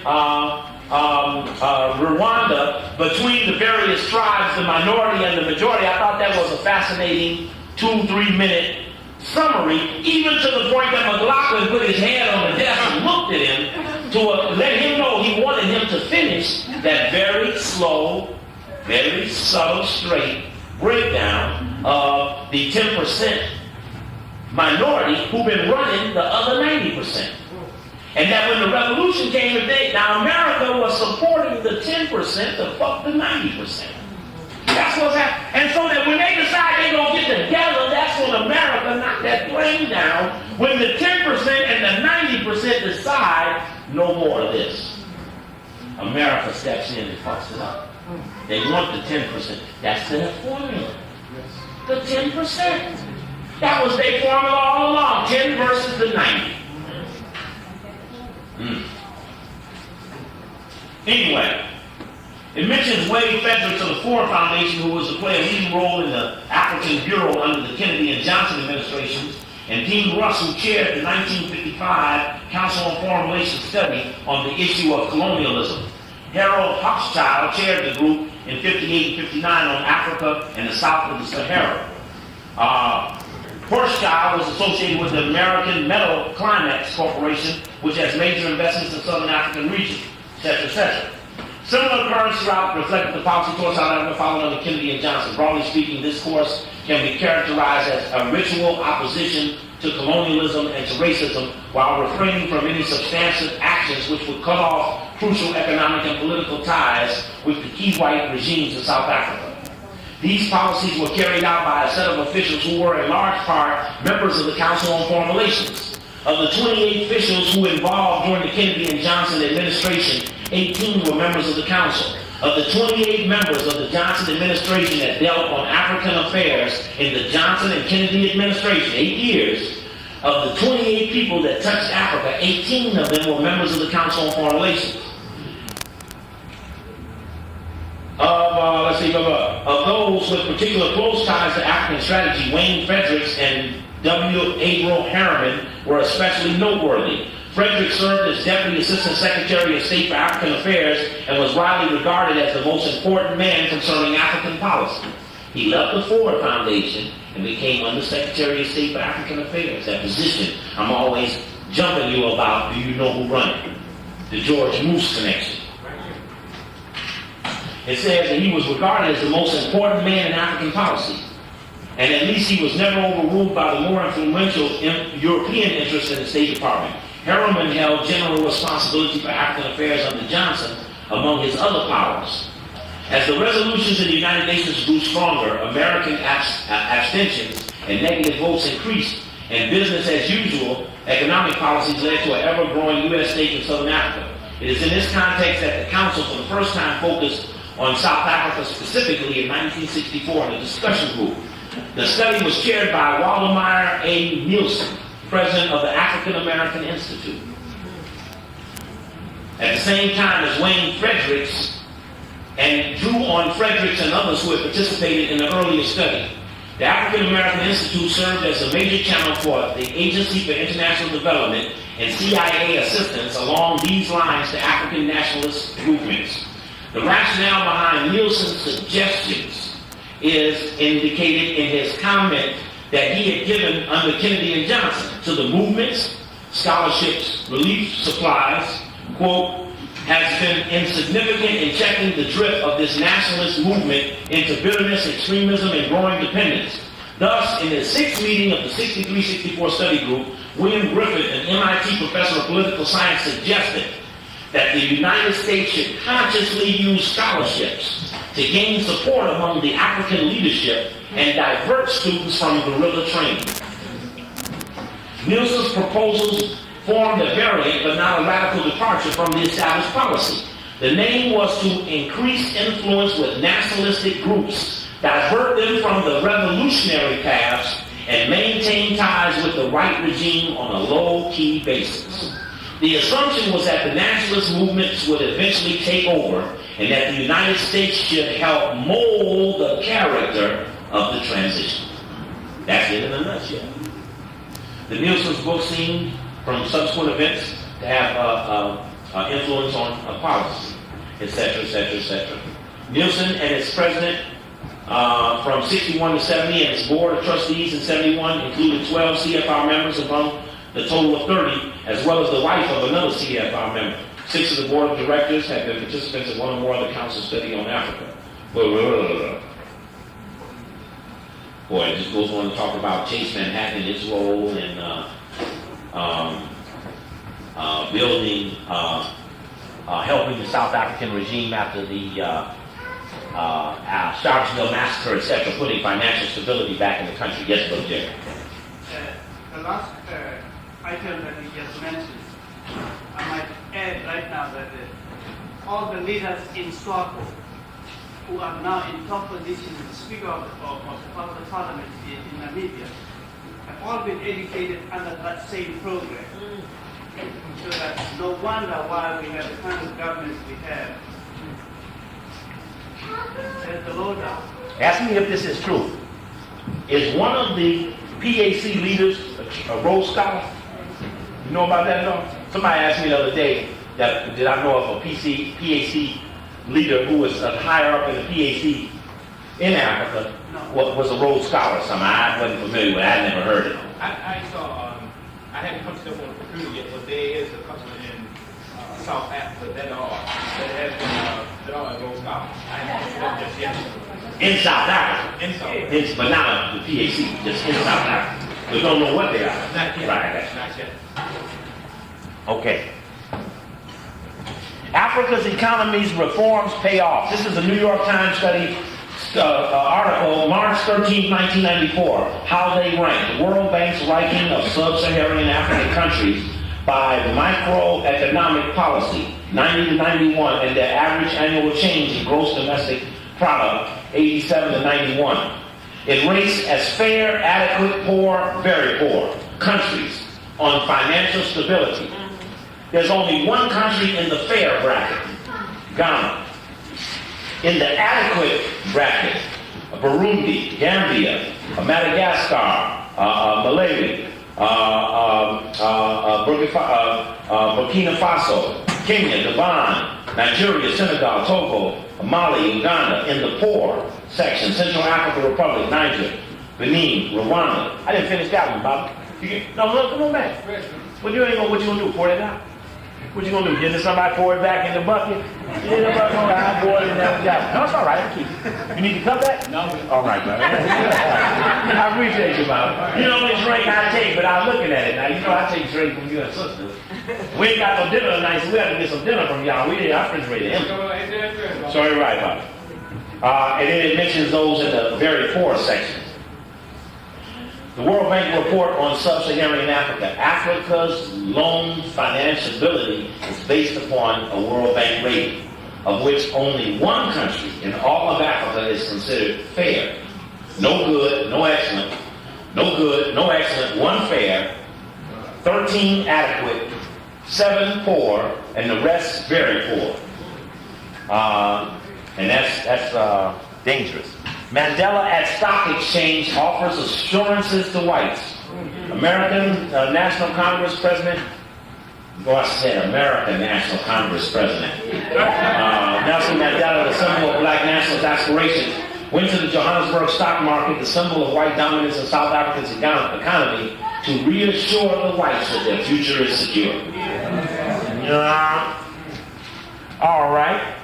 That's great. Again, I make the suggestion that technically Africa is the strongest military power in Africa, South Africa, technically. And that would be awesome if they had some real control of the weaponry. It would be awesome if they did. Likely, not likely. In the Council on Foreign Relations of Foreign Affairs magazine, they had an article on holding together South Africa. Can you see that a little bit? Holding together South Africa? Should be a little thing here to do the focus. Here we go. Yeah, here we go. See how I can put it over a little. Holding together South Africa, that's at the top. I want to show you that. That's what the article is titled. But how do you hold it together? Building a political center. The same formula you use here. Polarization is the most serious threat to South Africa's transition. What is polarization? Black versus white. Can't we all get along? The success of the transition depends upon the persistence of the political center that can resist powerful centrifugal forces and prevent the initiative from passing to violent elements. This is a Foreign Affairs magazine. In a minute I'll get to the front of the article where I have the date written down. They don't come out, huh? Sure, you're right. September, October 93. I said they don't come out but 4 times a year, so you fumbled through them all, you couldn't help but find them. In fact, in a current issue, I want to show you this because it's in a current issue of Foreign Affairs. This is the CFR book. And they have an article here called Confronting Backlash States. Yeah. Very dangerous discussion because it says that in 48 to 47 in this magazine, we articulated the Soviet as the enemy we had to stop. And it says in here, you better believe we kicked their butt and we stopped them. Now, Iran, Iraq, certain African states, Cuba, and others, these are the backlash states, and today we're calling them the enemy, and we're saying we got the power to kick their butt. It's a very fascinating story, because the story deals with who will not cooperate with the white man, written by Anthony Lake. And it says, at the same time, let me read it. At the end of the Cold War, the emergence of newly independent states in Eastern Europe have the potential to enlarge dramatically the family of nations now committed to the pursuit of democratic institutions, the expansion of free markets, the peaceful settlement of conflict, and the promotion of collective security. For the sake of both its interests and ideals, the United States has a special responsibility to nurture and promote these core values. As the President made clear in the State of the Union,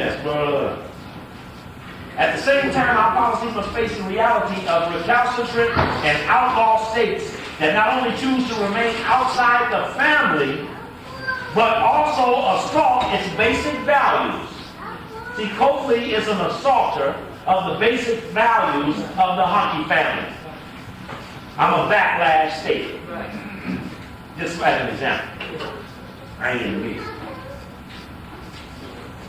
There are a few backlash states, Cuba, North Korea, Iran, Iraq, and Libya, for example, for now they lack the resources of a superpower to back them up. Isn't that deep? Part of the dilemma in Africa was pulling out the Soviet. I ain't into the Soviet. I ain't into the Soviet thing.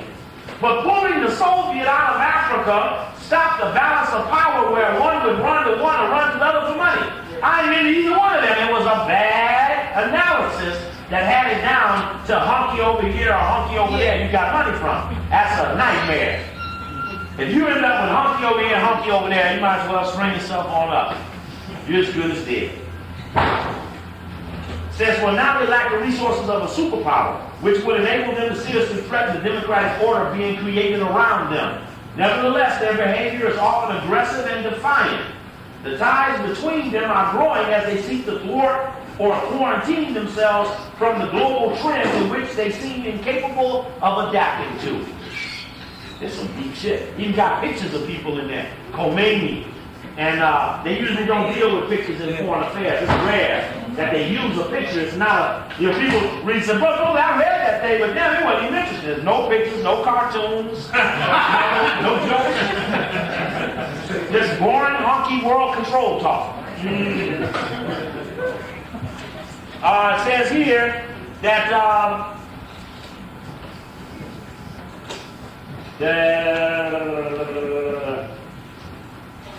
these backlash states have some common characteristics. Ruled by cliques that control power through coercion, they suppress basic human rights and promote radical ideology. As if America don't do that. As if America don't do that. Hey, we're going to get some of them tickets. We may want to borrow some of your tickets. Get stuff away when you finish the lecture. Huh? What happened? Yes, Yes, we're going to give something away. So What you going to give away? What you giving away? Giving away some, we're going to give away some Peter's maps. So you're right. We'll hold on to tickets. Also some bookmarkers and stuff, you know. So you're right, all right. You know. Like that ain't Once it? you go home and go to sleep, you know. That's right. When you finish the lecture, just sit tight. We got a couple of announcements. And also the brothers going to help. The brothers going to break down the paper a little bit. When you finish, all you got to do is move chairs and everybody move chairs. No one person has to do a lot of work. Okay, so at the end of the lecture, just sit tight and stuff, give them applause and stuff, and make us get some final announcements and close that properly. Let me finish this backlash tape by jumping to something else on see, but anyway, the point of it is that we seek to contain the influence of these states, sometimes by isolation, sometimes through pressure, sometimes by diplomatic and economic measures. Now damn, tell me if that don't sound like it. We seek to contain these influence of these states, sometimes by isolation. You can't be on the radio. Sometimes through pressure. Hopefully you need to quit it. Sometimes by diplomatic and economic measures. Can we buy you out? We encourage the rest of the international community to join us in this concerted effort. Hey, all of us, let's get together. Let's block them out. In the case of Iraq and Libya, for example, we've already achieved a strong international consensus backed by UN resolutions. They're talking about how they're going to jack up people who are not with the American thing. This is a heavy move that they can pronounce publicly. They're going to jack up non-Americans. It says, the Clinton administration strategy toward these backlash states begins from the premise that today both regimes pursue hostile policies to our interests. Building up one to counter the other is therefore rejected in favor of a policy of dual containment. Use Sambizzi to jack up the Angolans. Yeah. But then when you finally decide you got to deal with them, it's hard cutting them off. Hard cutting off Bootha-Lazy after you build them up for so long. See what kind of situation they get. So then when they go to that guy and say, we don't need you no more, hunky-loving, nigger traitor, you got nowhere to go. We hunkies didn't really love you, and the niggas think you're a traitor. So what they do, they stay in the bush and keep fighting. Where else they gonna go? They've been caught like dinosaurs in changing environments. And end up extinct due to the inability to adapt. How will I make it having betrayed the brothers for so long for money? Yeah. I mean, but this dilemma is only guaranteed by circumstances that force them into this position.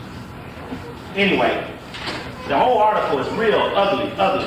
But it ends like this.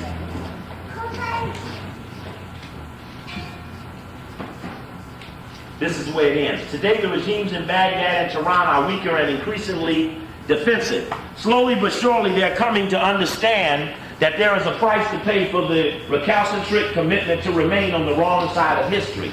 That's what they call in the white man, the right side of history. Right. This is not a crusade, but a genuine and responsible effort over time to protect America's strategic interests. They're honest about that.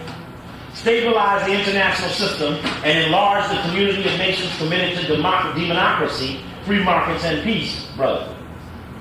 47 years ago, this last paragraph, 47 years ago, George Kennan, writing under a synonym in this journal, made the case for containment of an outlaw empire, the Soviet Union.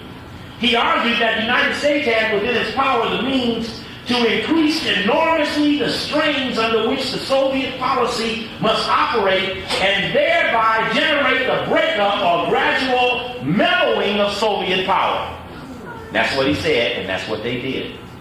Today, the United States faces a less formidable challenge in containing the band of outlaws we refer to as the backlash states. It is still very much within our power to prevail. Some heavy shit. That doesn't bear well for the revolutionary, because they look at the revolutionaries like they look at the states. Because they've got the world to consolidate and cooperate so well, it will be harder upon the free spirits to make it, because the climate is such that there's no alternative to the hunky. They think. Sister is going to pass a bucket for Brother Coakley. I'm going to keep talking while they're doing this, because I'm going to throw some stuff up here on this overhead that I was dying to bring to show you. But I really hope, and I know you bought food and you paid a lot of money to get in here tonight. After paying for the place and this person and that person, there's not going to be but a couple of dollars left over. So I truly hope you extend yourself a little for Brother Coakley, because we really need your support. I brought this issue of ebony with me because this issue of ebony has in it the 100 most influential Negroes. But the reason I bought it is because they fit in the subject on Africa. How do these 100 most influential Negroes fit in the subject on Africa? Is that when I look through the list of these 100 influential Negroes, ain't but about 2-3 of them got any kind of pull, even slightly, in Africa's behalf. That means that the 100 most influential of what America says it has to offer is not in position to be for Africa. Toni Morrison, influential. U.S. Surgeon General Joycelyn Elders.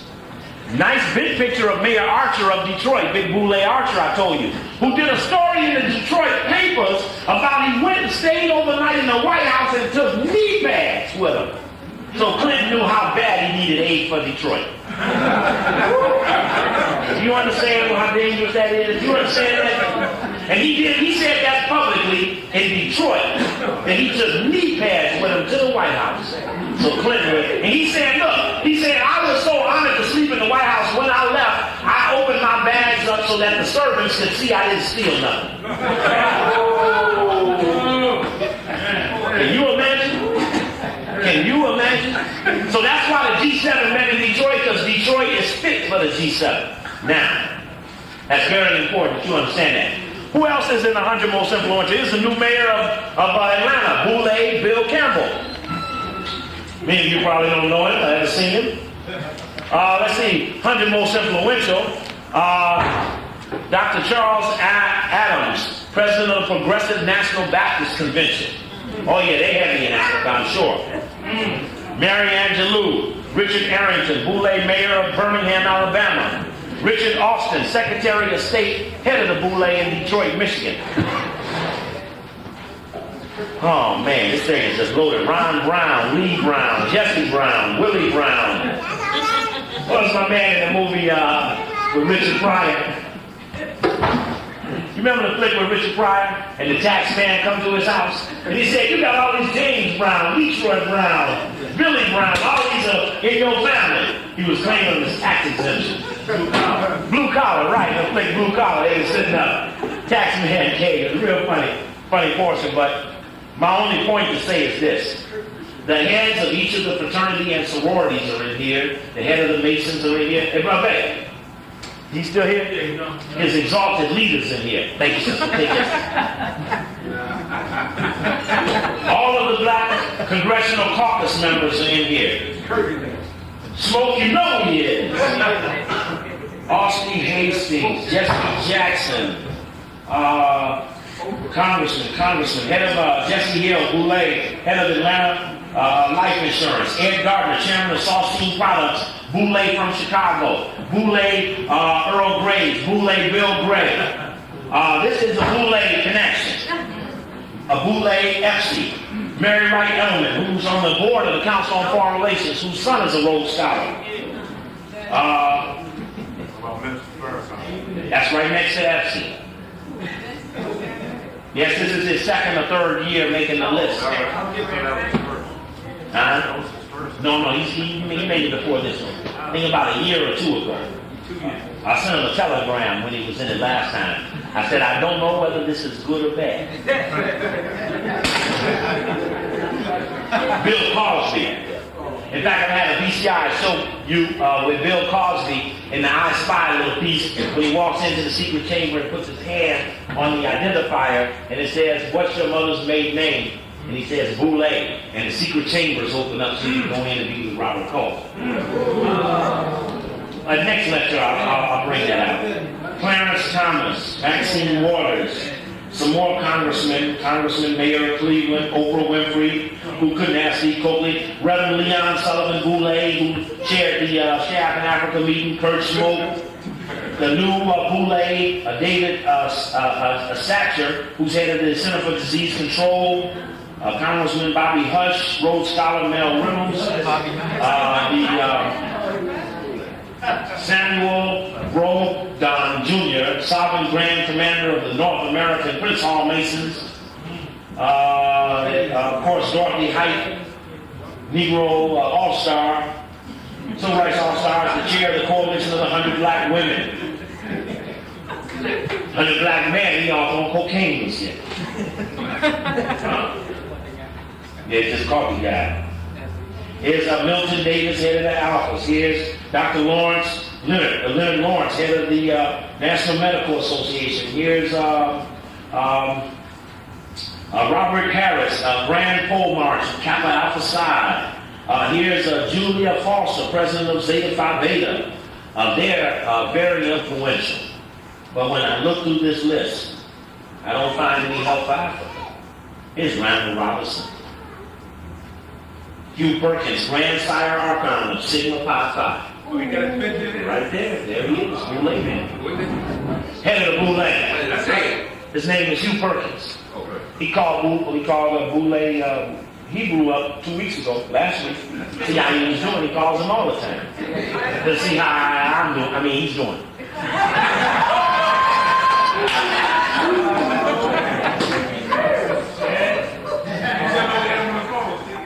Yeah, I listened. He had him on the phone. I listened. He had me on the third line. I listened to Hebrew ask him, could people come to the Boulay convention? He says, oh, no. This is a private thing. I've worked very hard to increase publicity within the organization. But no, not for non-members. No.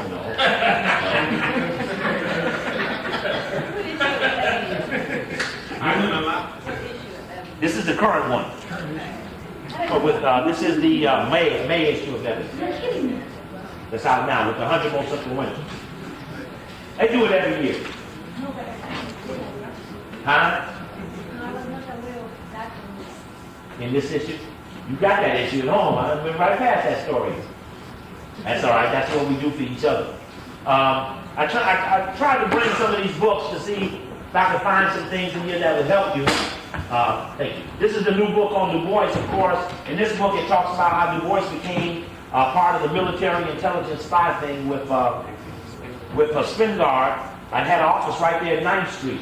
But what's important about this was that they talk about when they called in all the editors of the African-American newspapers, and they had a meeting in the White House, and they all agreed to tone down their disagreement with whites while they were in World War I, so that there wasn't disunity in America. But the point to it is, if you ever walk in there once and do it, you forever must do it when asked, because if you will do it once, you can never not do it a second time. Is that by David Levinson Lewis, who is a Boulay himself. We challenged him at the Edith Pratt Library in Baltimore on bridges and boundaries. I asked him about that. He said, no, I didn't say that. Then he went into this conspiratorial kind of thing.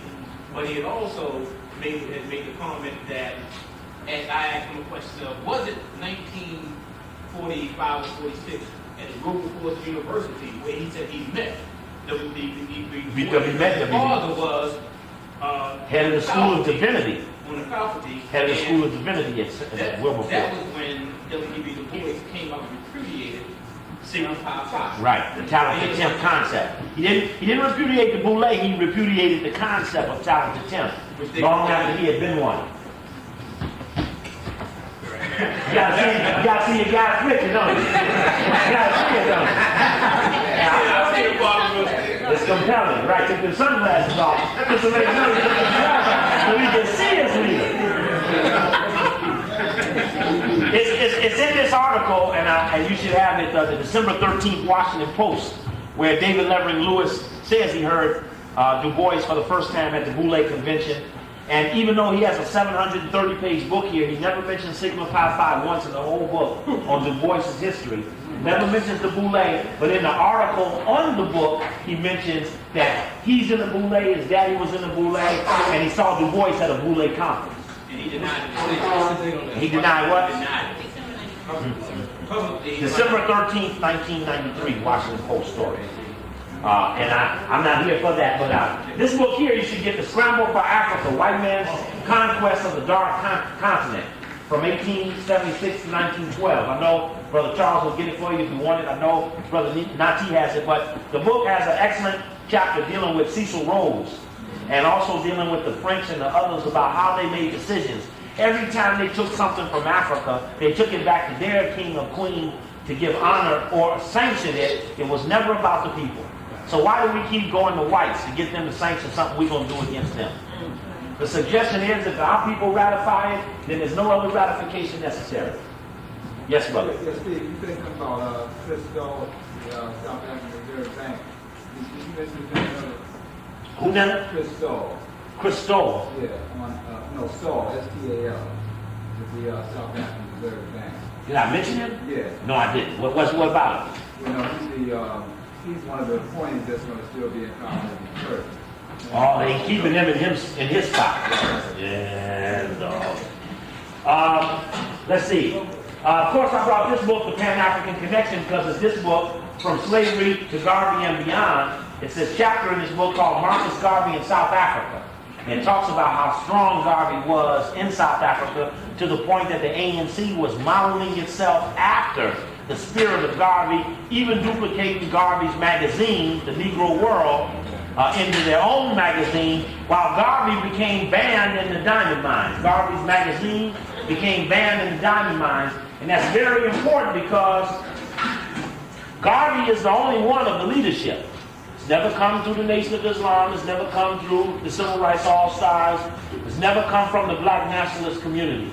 A clear, articulate program against the Carnegies, the Rockefellers, the Rothschilds, the DuPonts, the Fords, etc. It's never come from any other element except for Garvey. The UNIA does not do what Garvey did today. Today it does not do what Garvey did. I'm not holding back any longer with those who have taken on the spirit but not taken up the program. Take the program with the spirit. Do what the Garvey did. And that would involve putting pressure on those forces that Garvey warned us about were not good for us. This book here, yes sir, brother. Is that why I've had such a hard time in Washington, D.C., with the Boule and all these other people, and I've taken on all these giants and whatever, and I found all these doors closed in my face, and ramifications, and all the after-effects of cartel. Right. Boule, you opened my eyes to something that I didn't know. The Boule, I always suspected there was a conspiracy. You know, because I was banned long before you were banned on WF. That's right. And Brother Yehuda, you see Brother Coakley had to call you out from the audience there so that the people didn't leave you out there alone. Oh, yeah. And stuff to try to keep you in the spirit of things. And I remember when you was getting banned, too, they was cutting you off and telling you they didn't want to hear that now. And Elder Yehuda shut up and quit talking so long and all them other things. Right. To disrespect your genuine desire to enlighten black people. This is the worst thing about it. If somebody was corrupt about this, it wouldn't be no problem. But to be honest about trying to help is really, it's got to hurt. Anyway, I think that book is good for that reason. This book here, The American Establishment, has a good chapter on the Council on Foreign Relations and a good chapter on the Ford Foundation. The Ford Foundation set up the same programs for social intervention in America, the Gray Areas Project, CEDA funds, and all that stuff come right out of the Ford Foundation. They did the same things they suggested for Africa. These are the annual reports of the Council on Foreign Relations. people, and in their annual reports they have sections about fields of study. Look carefully at who did the previous studies, etc., related to Africa. You will find, for example, the fellow on Africa, Michael Clough, C-O-U-G-H, was Clinton's dominant advisor on African policy in the campaign. But he was a fellow in the CFR. Excuse me. And what's interesting is that on the back of this is the CFR headquarters in New York. Now, if you look at the back of this cover, that's right. If you look over at the flag, you see that the flag they got is kind of fading. Now, the symbolism is that the Stars and Stripes of America are calmly coming down under the spirit of the dominant interest of the wealthy. Now, if you follow the years, they focus right in on that same flag the next year, and the flag is more specifically shown to you to be drifting out the picture. Not bad. This is symbolism.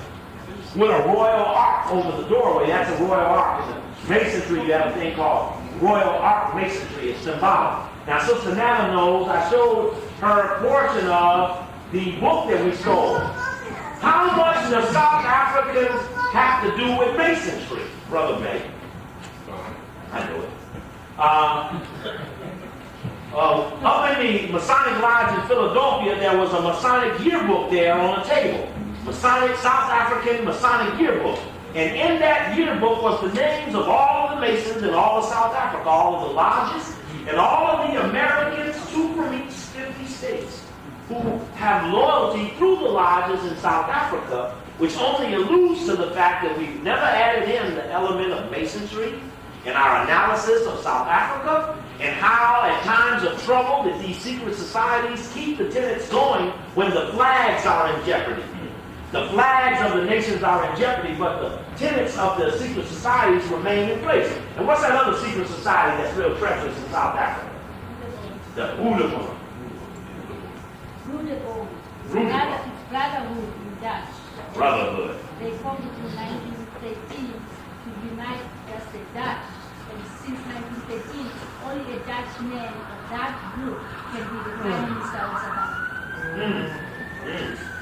But that's not in the public discussion. It's always submerged in the society. But these yearbooks will give you the focus. This book here, Tragedy and the Hope, is of course required reading at Georgetown.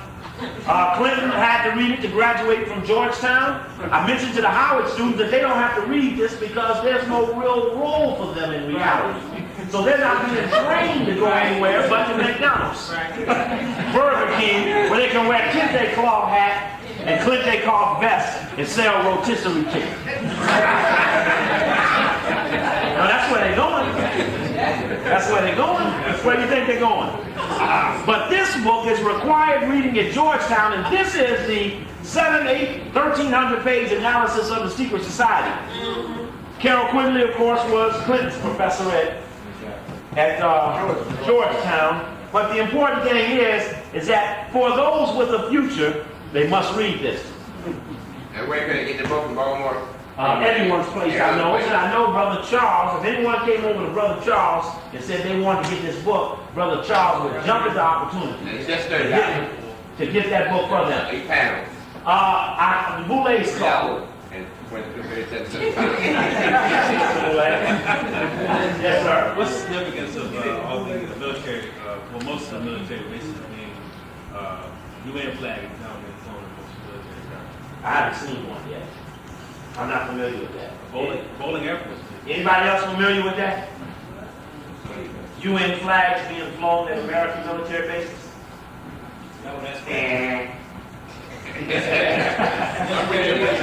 Yes, bring the picture, brother. But that's where most of the NAACP foreign branches are connected with. That's who most of the what? The NAACP foreign branches are connected with the military base. The NAACP foreign branches? Yes. They got foreign branches? Yeah. They got one in Baltimore. Yeah. They got a foreign branch in D.C. They're foreign up. They got it. They're here. This is a circular from the Chicago Council on Foreign Relations, just showing you who some of the people are that come there every week, whose reports and speeches are not even mentioned in the newspaper. And the former Justice and Peace in the former Yugoslavia, with all the leaders of Yugoslavia. Henry Kissinger, James Holt, who is the editor. Does the media determine foreign policy? Question mark, with James Holt. James Holt is the editor of Foreign Affairs. Used to be the publisher of the Chicago Sun-Times, Trilateral Commissioner. A lecture forum from Henry Kissinger. Clinton administration in the military by Chester Moskos. And The World and Chicago Tonight with John Calloway. He's a Chicago TV host. Has a show similar to Kojo's every day at 7 or 7:30. You can pick it up on public broadcasting in Chicago. And it was when I did his show and busted out the political opposition that actually emerged as myself working for the mayor, I got fired. The Jewish people went to the mayor 4 days after I got on this show, and I kicked that butt. That's when they decided they had to close my door on the political side. CNN's Peter Arnett addresses its members. The question I raised by this is that when the media, when Poussin or what's the other sister's name is here all the time from APC, who does the Sunday, no, not her. Not Renee for something, the older sister. She was from Chicago. Carol something.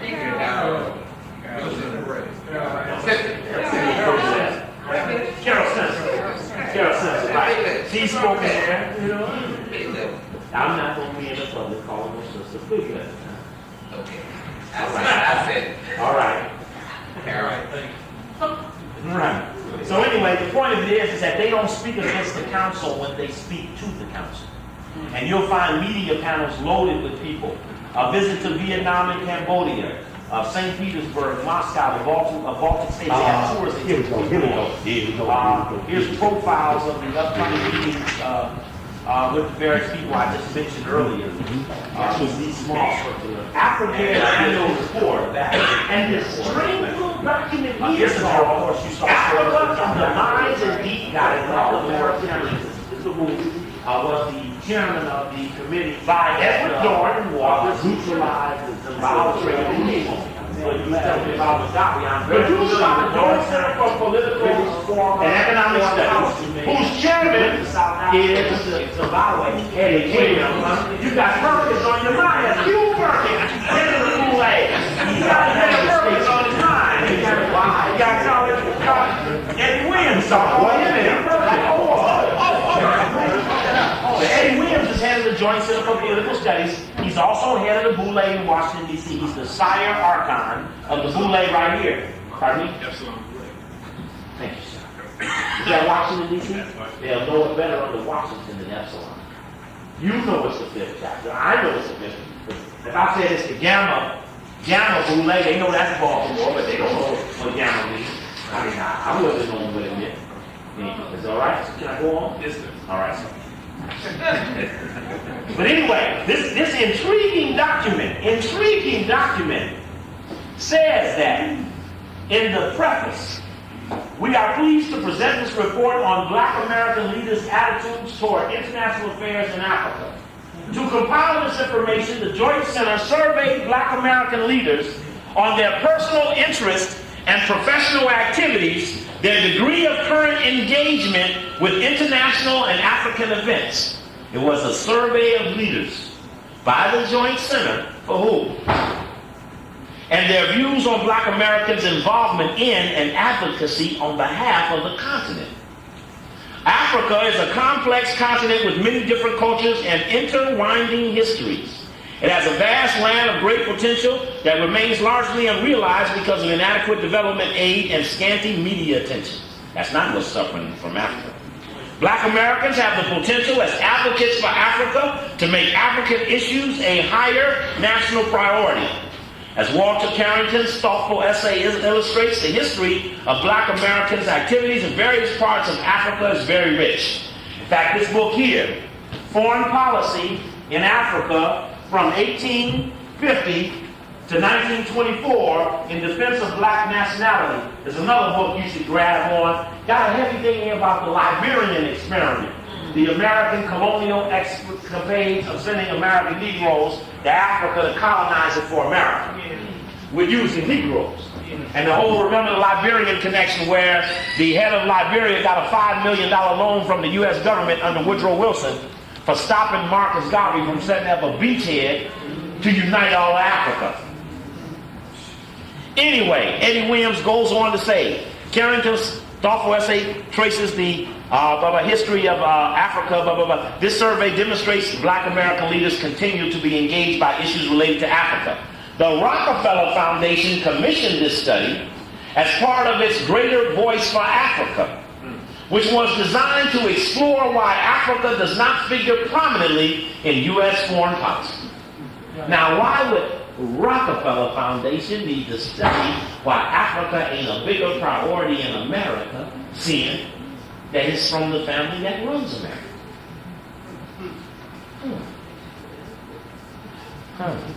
Let me read that again.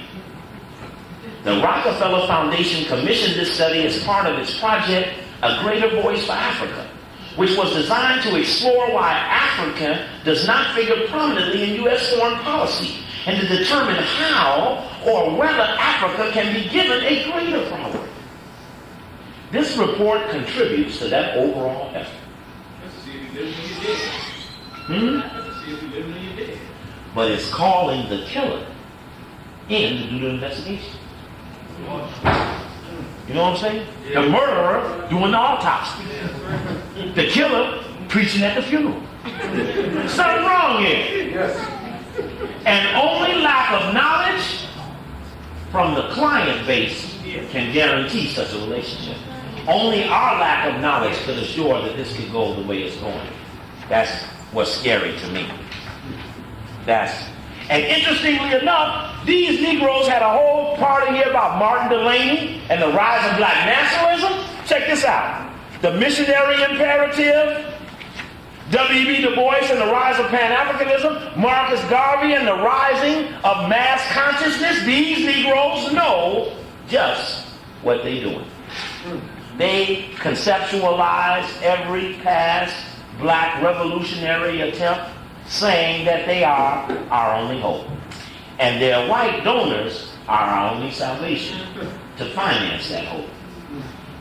And they say that. Now, the MacArthur Foundation in Chicago, which is moving up with the big three and giving out big money for foreign affairs, gave Eddie Williams a $300,000 unrestricted Genius grant to allow him for 5 years to receive this $300,000 with no responsibility at all to do anything other than to be honored as a genius.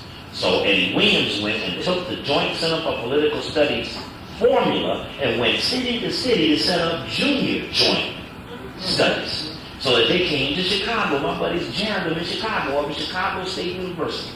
They came and set up junior joints, and they went to Houston, and they went to Dallas, and they went to LA.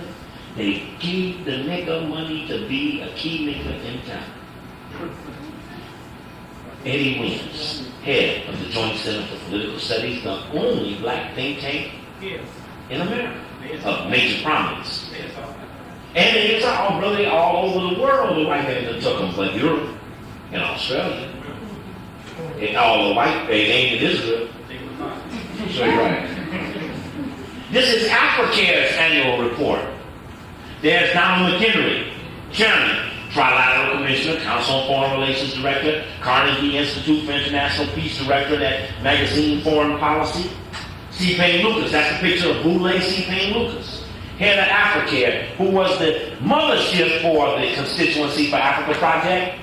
But right here, in the closing of its the president's message to the organization, he says, on the evening of October 17th, 1,700 supporters gathered at Africare's major fundraising event, the Africare Bishop John T. Walker Memorial Dinner, held annually in Washington, D.C., celebrating the commitment of African development and cultural diversity, was the year's dinner scene under the honored patronage of Mrs. George Bush and the national chairmanship of IBM CEO John Akers and Senator Nancy Castlebaum, member of the Senate Foreign Relations Committee.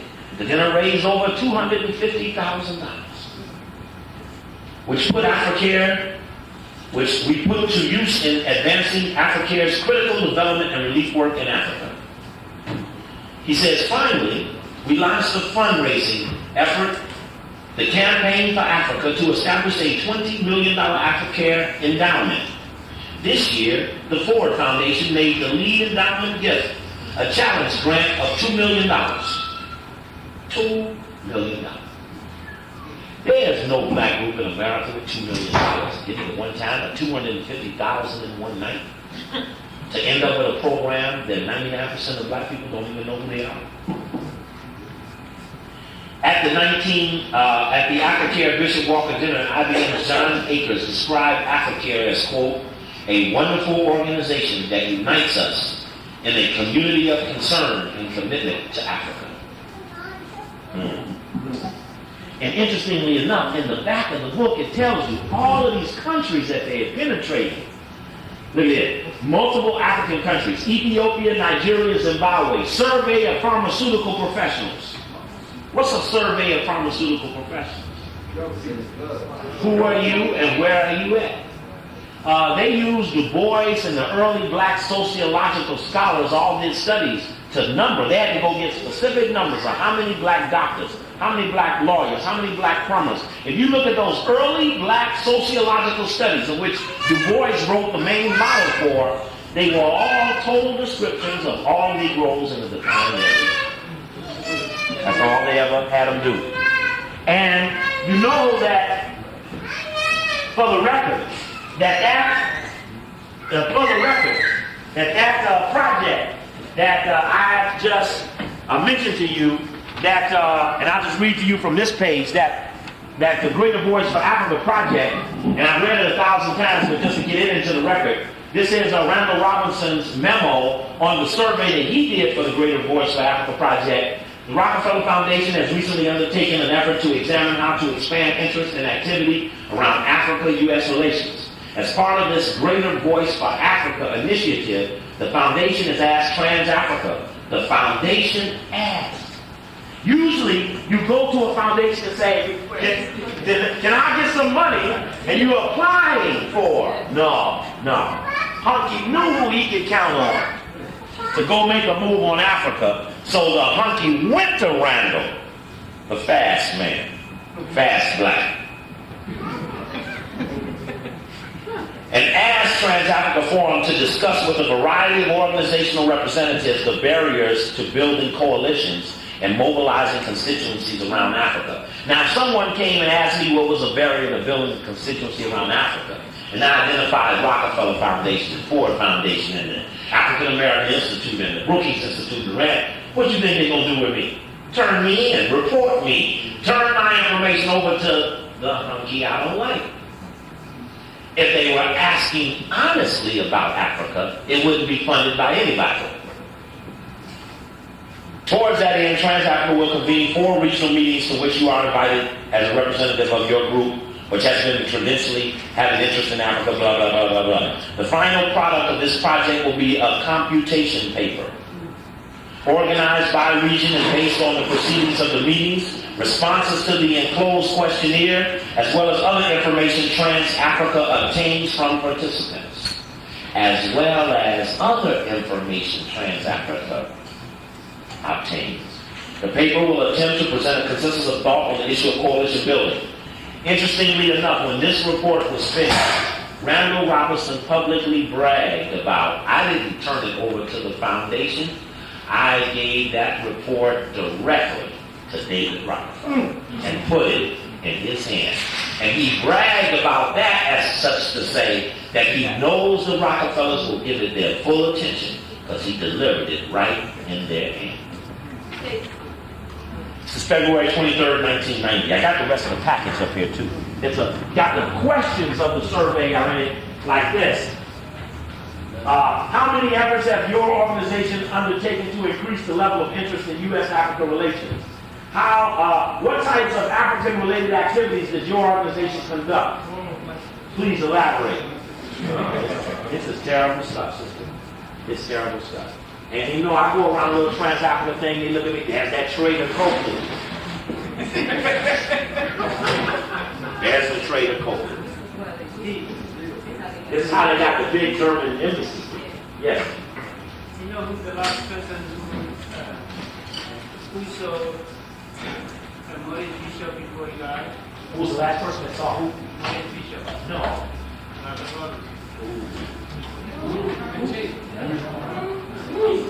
Randall Robinson was the last person to see Maurice Bishop before he died.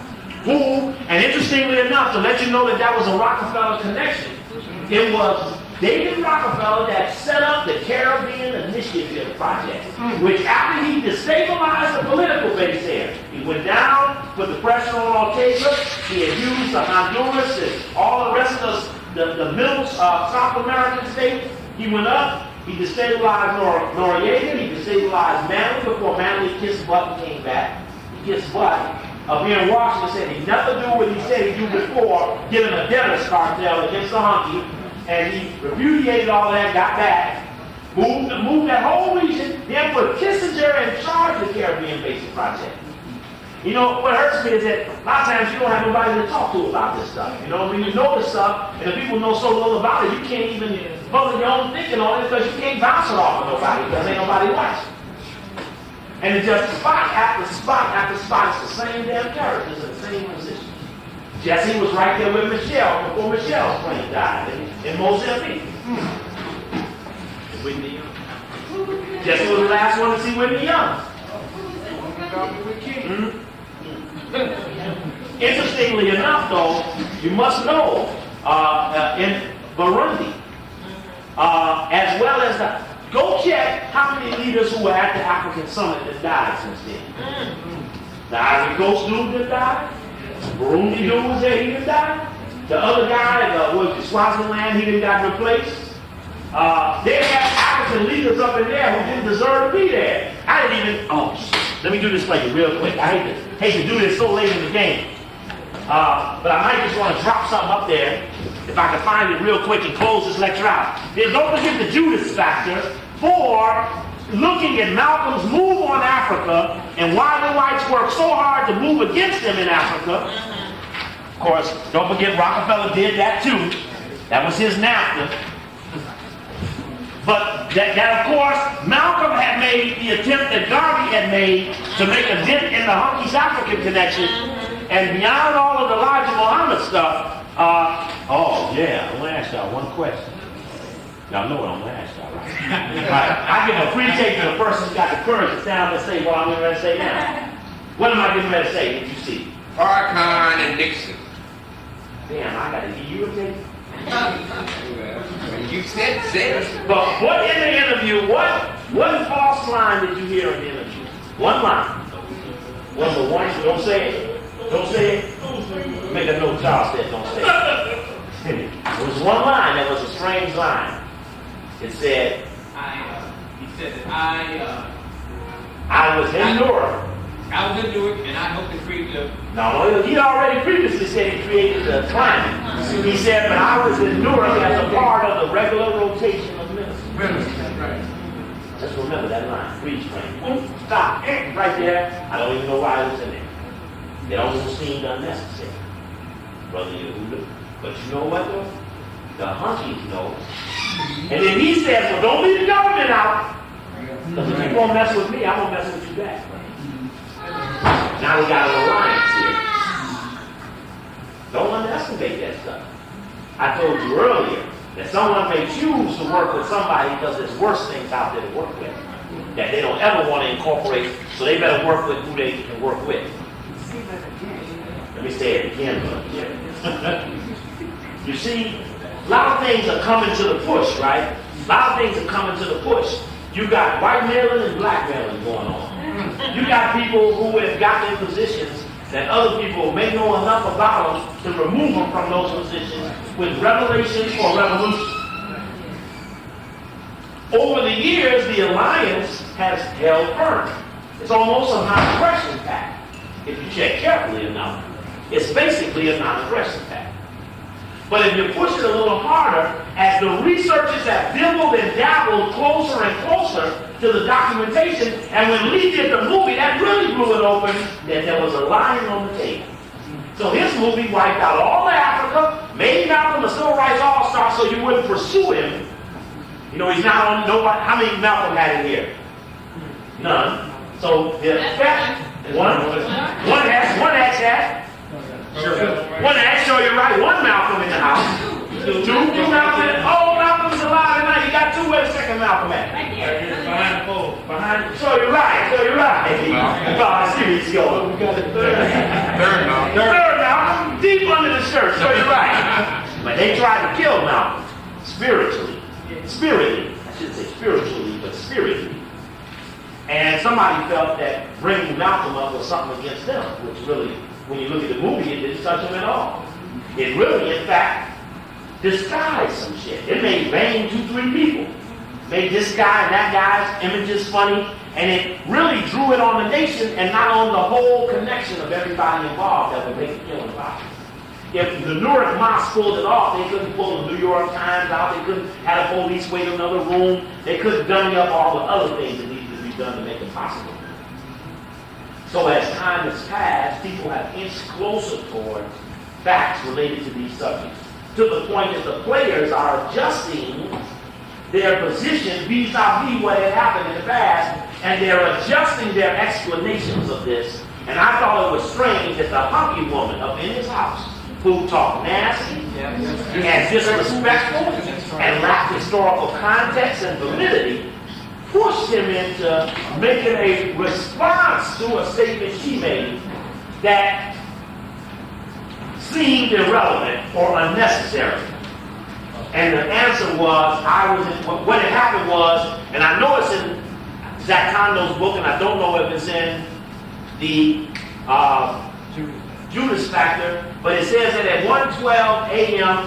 on a Saturday night, Minister Louis X drove from his home in Boston all night and arrived at the Newark Mosque the next day, the day of Malcolm's murder, and spoke that day at the mosque. The question rose was, why was he there? Seeing that that was the incubating spot, the dugout for the killers who left the Newark Mosque and went into Harlem to the Harlem. And he offered up a statement in regards to that. Now, how many of you all got it on video? I want you to go back and play it again and look right in his eyes. Just go back and play it again and look right in his eyes. He said, did you kill Malcolm X? And he goes, no. Gotta watch it. Just gotta watch it. And the only reason I point that up is that whites, I believe, are trying to jam him up. And depending on how you feel, this may be a good time to rescue him or a good time to bury him, depending on how you feel. The reason I say that is sometimes people, and I think he's tried to publicly deal with his own involvement of what he's talked about publicly, to take remorse for that action. Now, they worked up Betty to get her to come out against him. I mean, they kept showing that video of him at the Mosque Mariam saying, we had the right to punish our own. You mean to tell me when you had the right to do whatever was done? Blah, blah, blah, blah, blah. And in that spirit of arrogance, it made other people who were silent get mad and start saying stuff, pushing it out. And it may make a good time for the either or. Now, a person had to make their own decisions. We had the clock was struck. So you're right. 11:30. Yeah, I done lost all my money to talk this last hour because I got to get that money up. But Bruce got to pay the bills and we over the list. End up, and I got a couple announcements. Everybody hold fast, don't nobody move because we still got 2 more things to do. You know, you gotta go close, but I'm gonna give some things away. You want some things, I'll give you some things. Just hold up, reset that, you get stuff out. I was gonna put on the overhead, the actual part of the survey that I was showing you in the thing here. I had it on overhead, I was gonna put it up there. And really,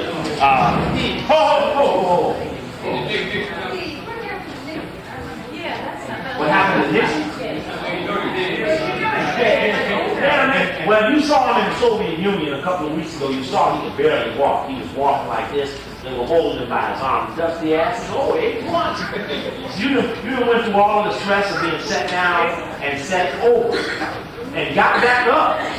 I mean, remember, he was dying in Watergate. They put him in a wheelchair, said he had phlebitis. And maybe everybody feel sorry for him, think he was going to die then. That was 71. It took him until 94. Got back up. I mean, remember, he was dying in Watergate. They put him in a wheelchair, said he had full of violence. And maybe everybody feel sorry for him, think he was going to die then. That was 71. It was 94. Jeez. So why did he die during the Farrakhan? So why did he die during the Farrakhan interview? Yeah. Even worse is that he died in 908. Right. And then in Maryland, the lottery Saturday was 908.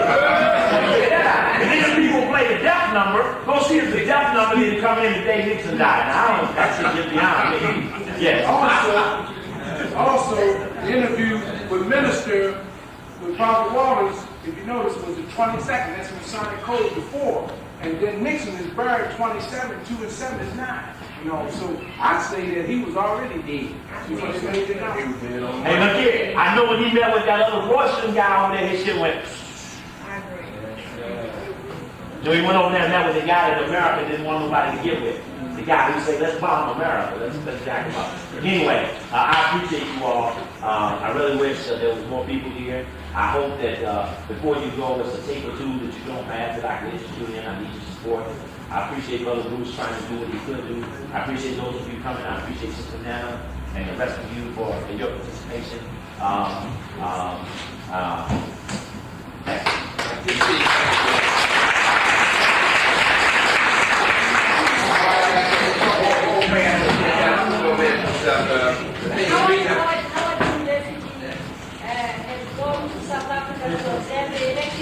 Who has? Oh, who has? Howard University. I know Margaret said Mark Thompson over there. No. Mark Thompson is a different thing. Listen up.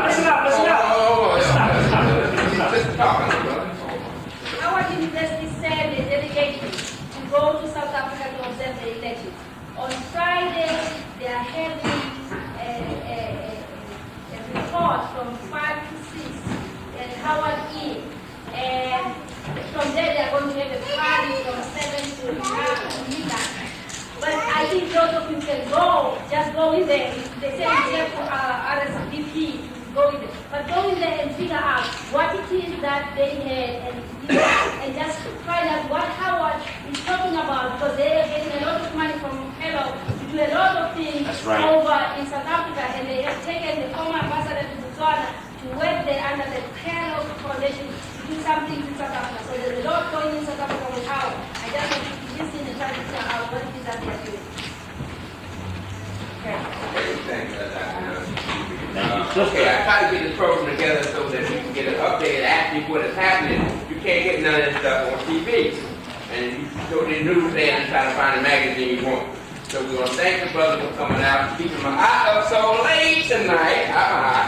But remember, he will be at Crampton on June 3rd and talk about what's your mother's maiden name. That's Boule and Bill Cosby will approve. Okay, this is the protocol for the next 2 minutes. I have to break down these chairs for Nate's house. So I'm going to ask the brothers to. Don't do nothing yet, because we got to go through this. I'm going to give you something first. But all these orange chairs should be stacked. There's 3 chairs stacked back over there. Make 4 stacks, and then I guess we'll have to take them downstairs. We'll get some volunteers later. The black, you have to move yet. The black chairs should be stacked all together over in that corner, and the fold-up chairs, just put them back in 1 pile. Now, if you have a stub,